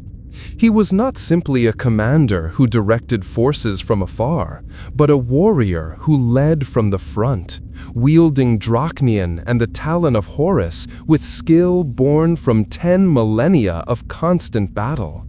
His combat style combined the technical proficiency of a space marine with supernatural speed and strength granted by the Chaos Gods. He had fought and defeated champions of every faction in the galaxy, including demons, Eldar aspect warriors, orc war bosses, Necron overlords, and countless space marine champions, both loyalist and traitor. Each victory added to his legend and reinforced his claim to the title of Warmaster. Those rare individuals who had faced Abaddon in personal combat and survived universally described the experience as nightmarish. His physical presence alone was overwhelming, standing even taller than the already superhuman Space Marines and radiating an aura of menace that could break the courage of ordinary humans. Drach'nyen screamed constantly in battle, the sword's demonic essence feeding on the terror and pain of those nearby. The weapon could cut through nearly any armor, even the blessed plate of Grey Knights or the arcane protection fields surrounding Eldar Farseers. Combined with the Talon of Horus, which could rend both flesh and soul, Abaddon possessed weaponry that made him lethal to even the mightiest opponents. And if somehow both weapons were lost or broken, he would fight with fists and teeth, sustained by a will that refused to acknowledge defeat. The Talon of Horus deserved particular mention as a weapon of legend in its own right. This oversized lightning claw had been Horus's personal weapon during the Great Crusade and the Heresy, modified by the Warmaster himself to suit his fighting style. When Abaddon claimed it from his fallen father's body, he inherited not just a weapon, but a symbol of authority that connected him directly to the first Warmaster. Over the millennia, the Talon had drunk the blood of countless heroes, each death adding to its power. Rumor suggested that the weapon itself was sentient, or perhaps inhabited by a fragment of Horus's own spirit, and that it whispered to Abaddon in moments of decision, offering guidance or perhaps temptation. Whether these rumors held truth or were simply the fearful speculation of Abaddon's enemies, the Talon remained one of the most feared weapons in the galaxy, second only to Drach'nyen itself. Abaddon's armor, that modified Terminator plate that had once belonged to Horus, provided protection beyond what even standard Terminator armor could achieve. The suit had been enhanced through both technological modification and dark rituals, layering enchantment upon enchantment until it became nearly impervious to conventional weapons. Bolter rounds that would shred normal armor sparked harmlessly against its surface. Power weapons that could cut through tank armor left only scratches. Even psychic attacks, which bypassed physical protection entirely, were partially deflected by wards woven into the armor's structure. The suit's machine spirit, if it still possessed such a thing, had been thoroughly corrupted, fusing with Abaddon's own will until armor and wearer functioned as a single entity. When Abaddon was wounded severely enough to breach the armor, the suit itself would work to seal breaches and stabilize his injuries, buying time for his enhanced physiology and warp-granted healing to repair the damage. The mark of Chaos Ascendant that Abaddon bore, a gift from all four Chaos gods simultaneously, was visible to those with the sight to see it. This mark, unprecedented in its bestowal by all four ruinous powers at once, granted him protection and favor that no single god alone could provide. When Khorne grew dissatisfied with Abaddon's tactics and withdrew support, Tynch would fill the gap. When Nurgle's patience wore thin, Slaanesh would maintain the bond. The four gods, normally locked in eternal conflict with each other, had agreed that Abaddon's success served all their interests, and so they supported him even when individual gods might have preferred to abandon or punish him. This divine favor made him extraordinarily difficult to kill permanently. He had been slain multiple times over his long existence, only to be resurrected by the Chaos gods and return to the Imperium to continue his work. Each death and resurrection left him changed, usually stronger, but sometimes scarred in ways that went beyond the physical. Looking toward the future, Abaddon's ultimate victory remained far from certain despite his unprecedented successes. The Imperium had proven remarkably resilient, adapting to each new threat and finding resources to continue fighting even when all seemed lost. Robogai Gilliman's strategic acumen had stabilized situations that should have collapsed into chaos, and the Primarch showed no signs of abandoning his efforts to restore Imperial power.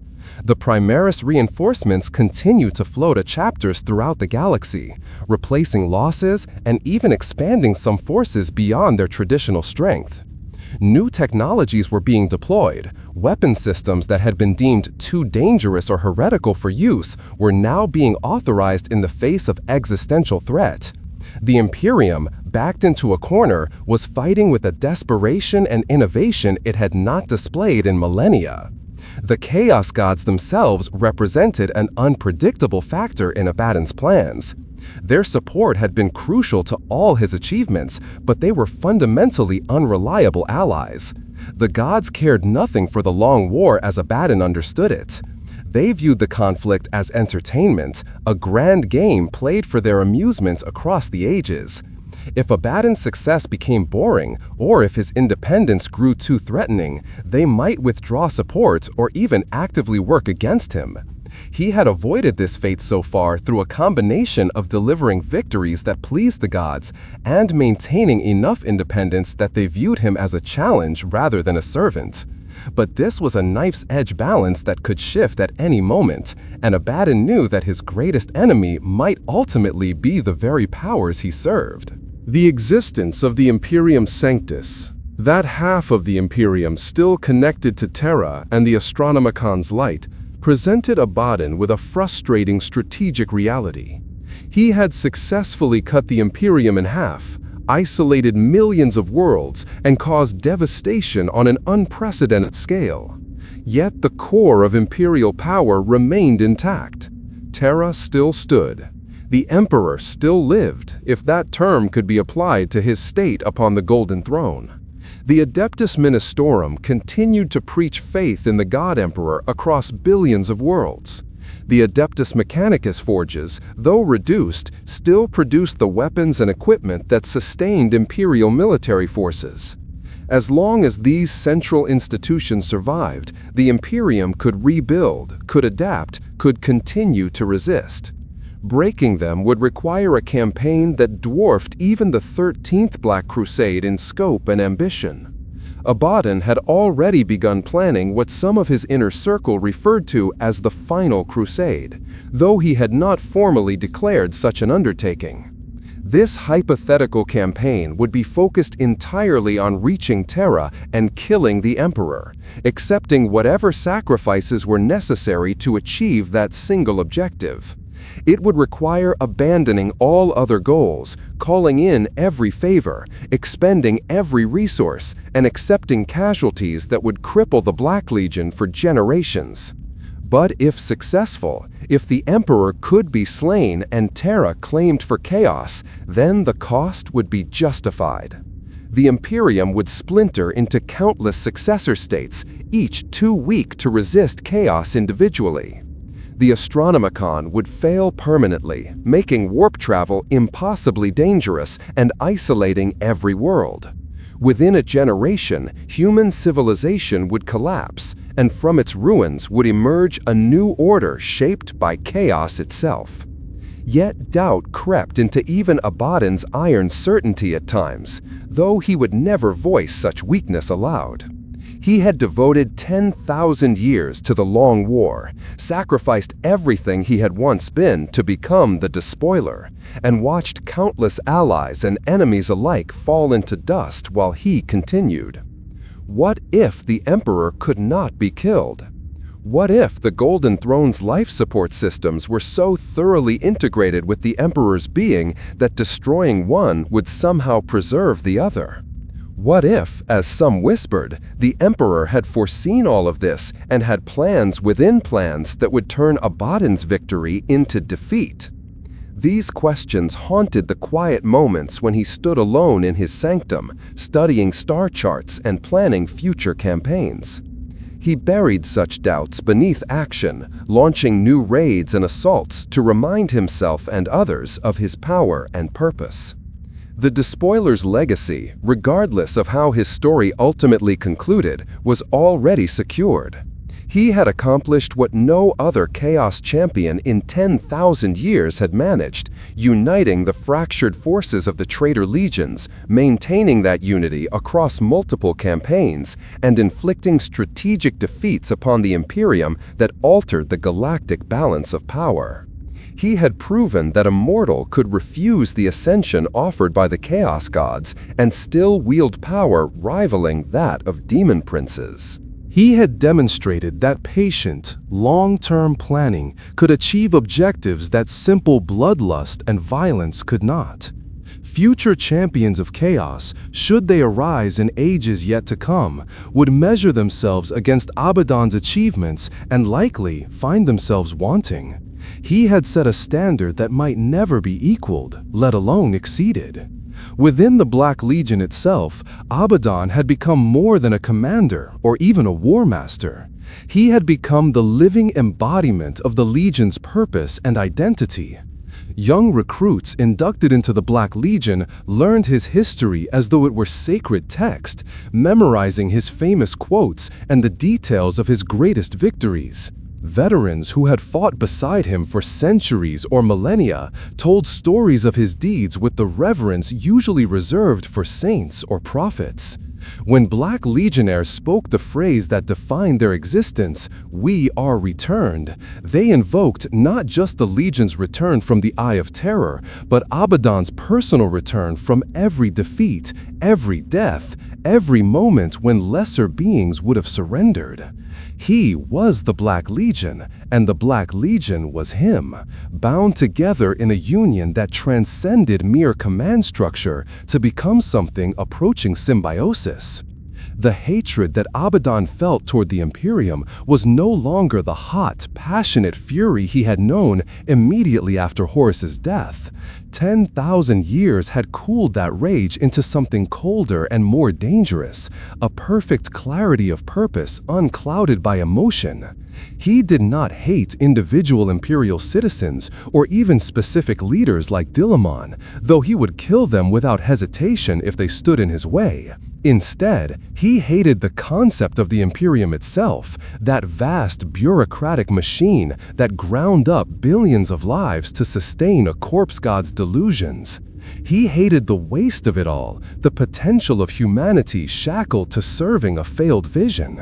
In his darkest moments, Abaddon sometimes wondered if his campaign to destroy the Imperium was actually an act of mercy, freeing humanity from 10,000 years of stagnation and allowing something new to be born from the ashes.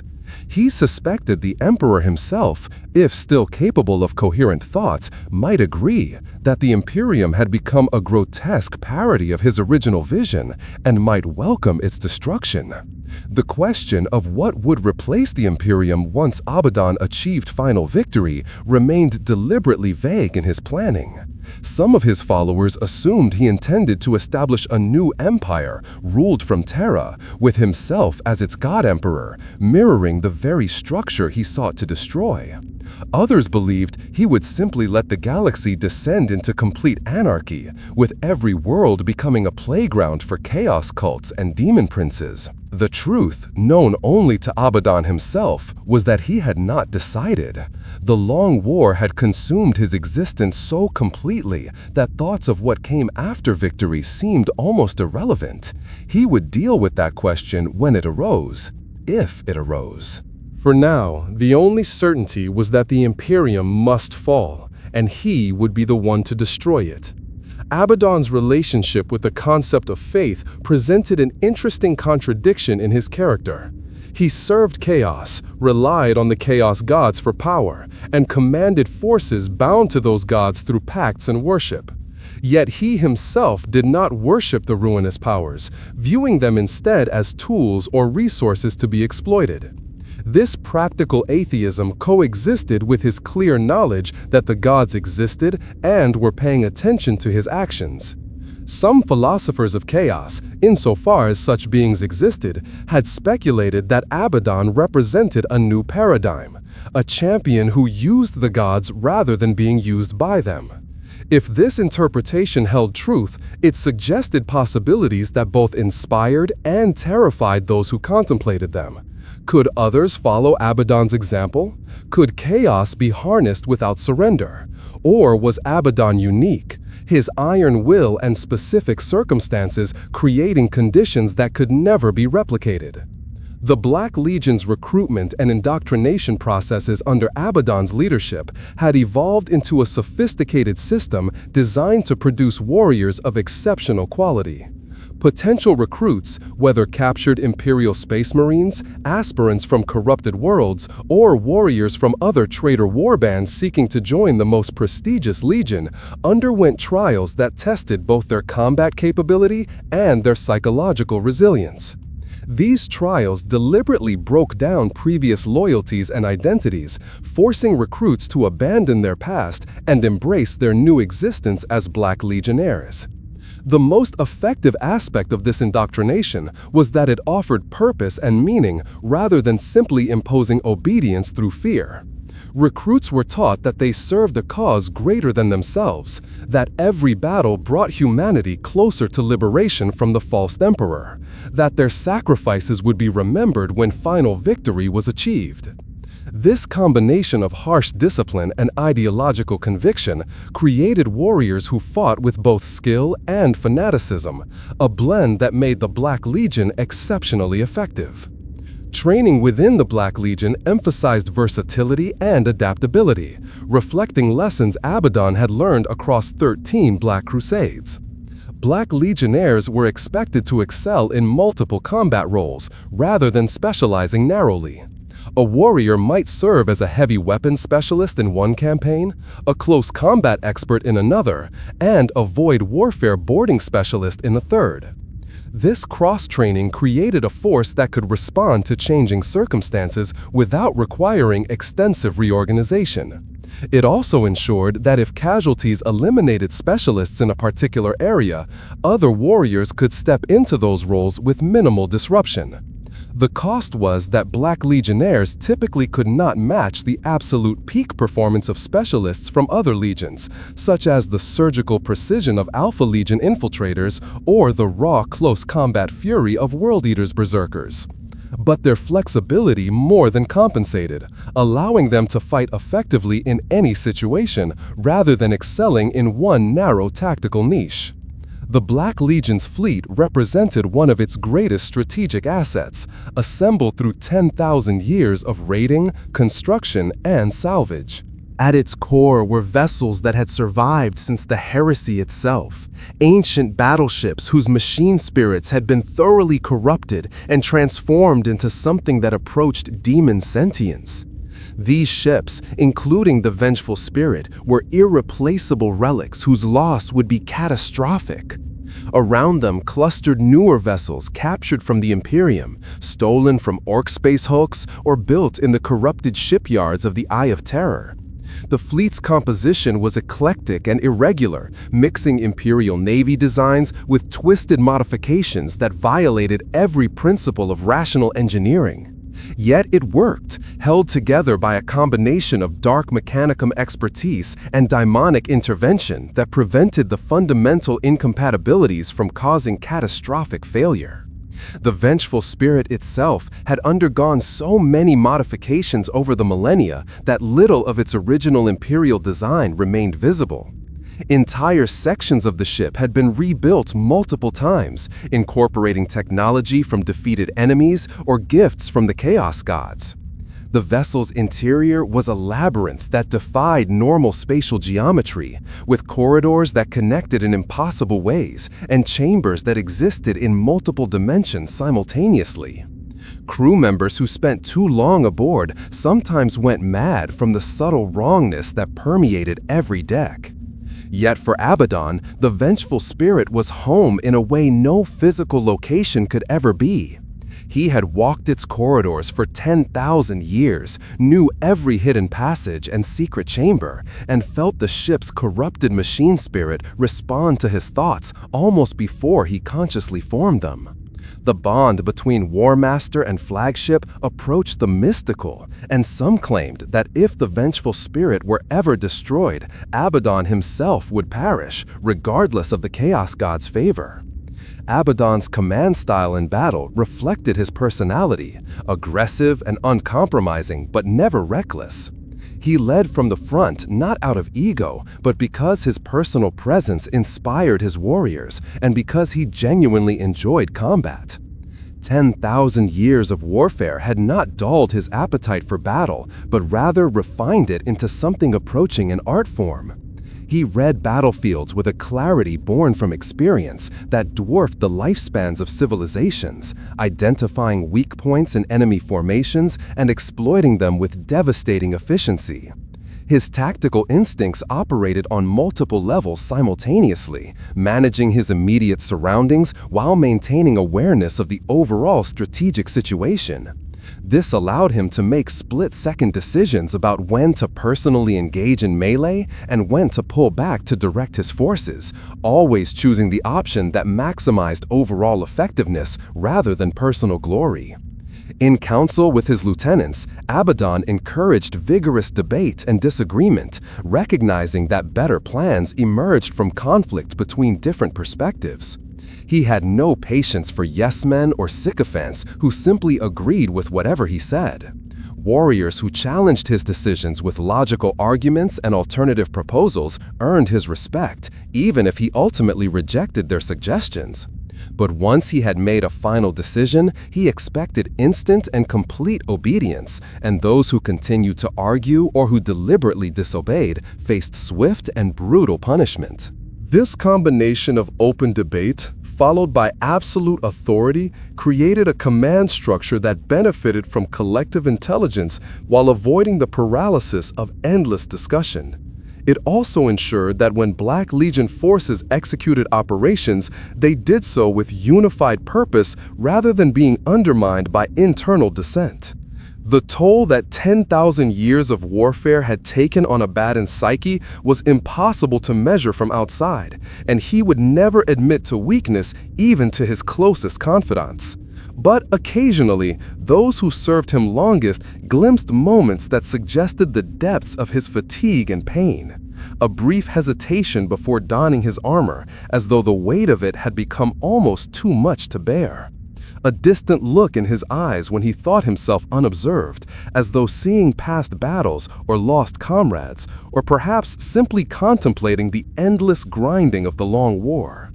These moments passed quickly, buried beneath the iron discipline that had sustained him across millennia, but they hinted at the price he paid for his refusal to ascend to daemonhood, for choosing to remain mortal and therefore vulnerable to doubts, regret, and the slow accumulation of psychological scars that time could not heal.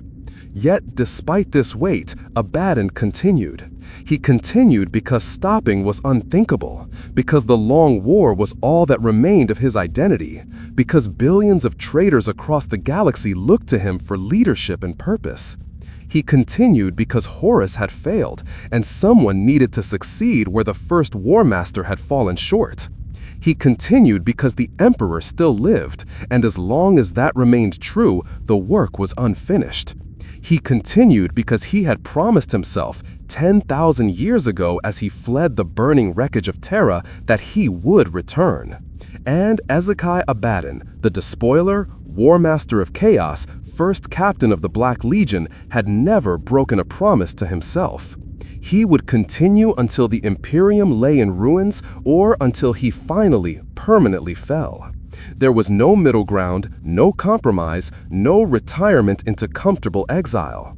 There was only war, eternal and unending, the long war that he had made his entire existence.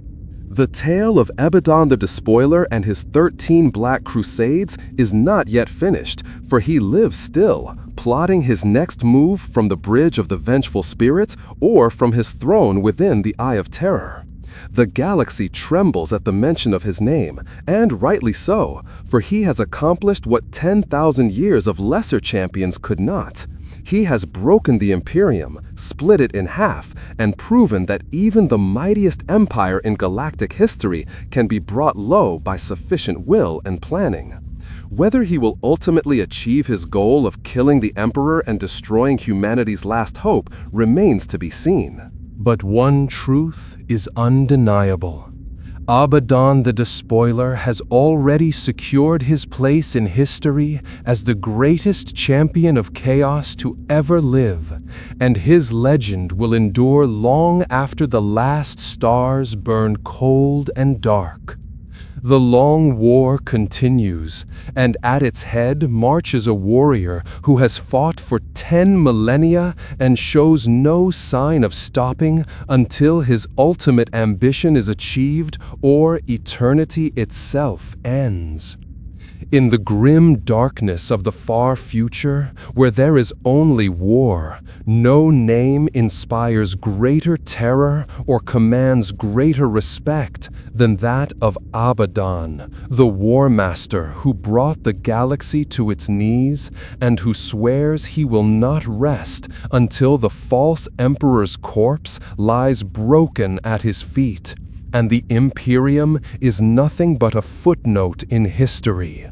A cautionary tale of hubris punished and power overthrown. We are returned, the Black Legion declares with every battle, and those words carry the weight of 10,000 years of hatred, ambition, and relentless, implacable will.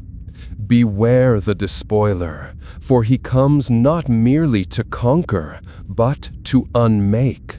Not merely to defeat, but to erase. Not merely to win, but to ensure that when he finally claims victory, nothing of his enemies remains to tell the tale of their defeat.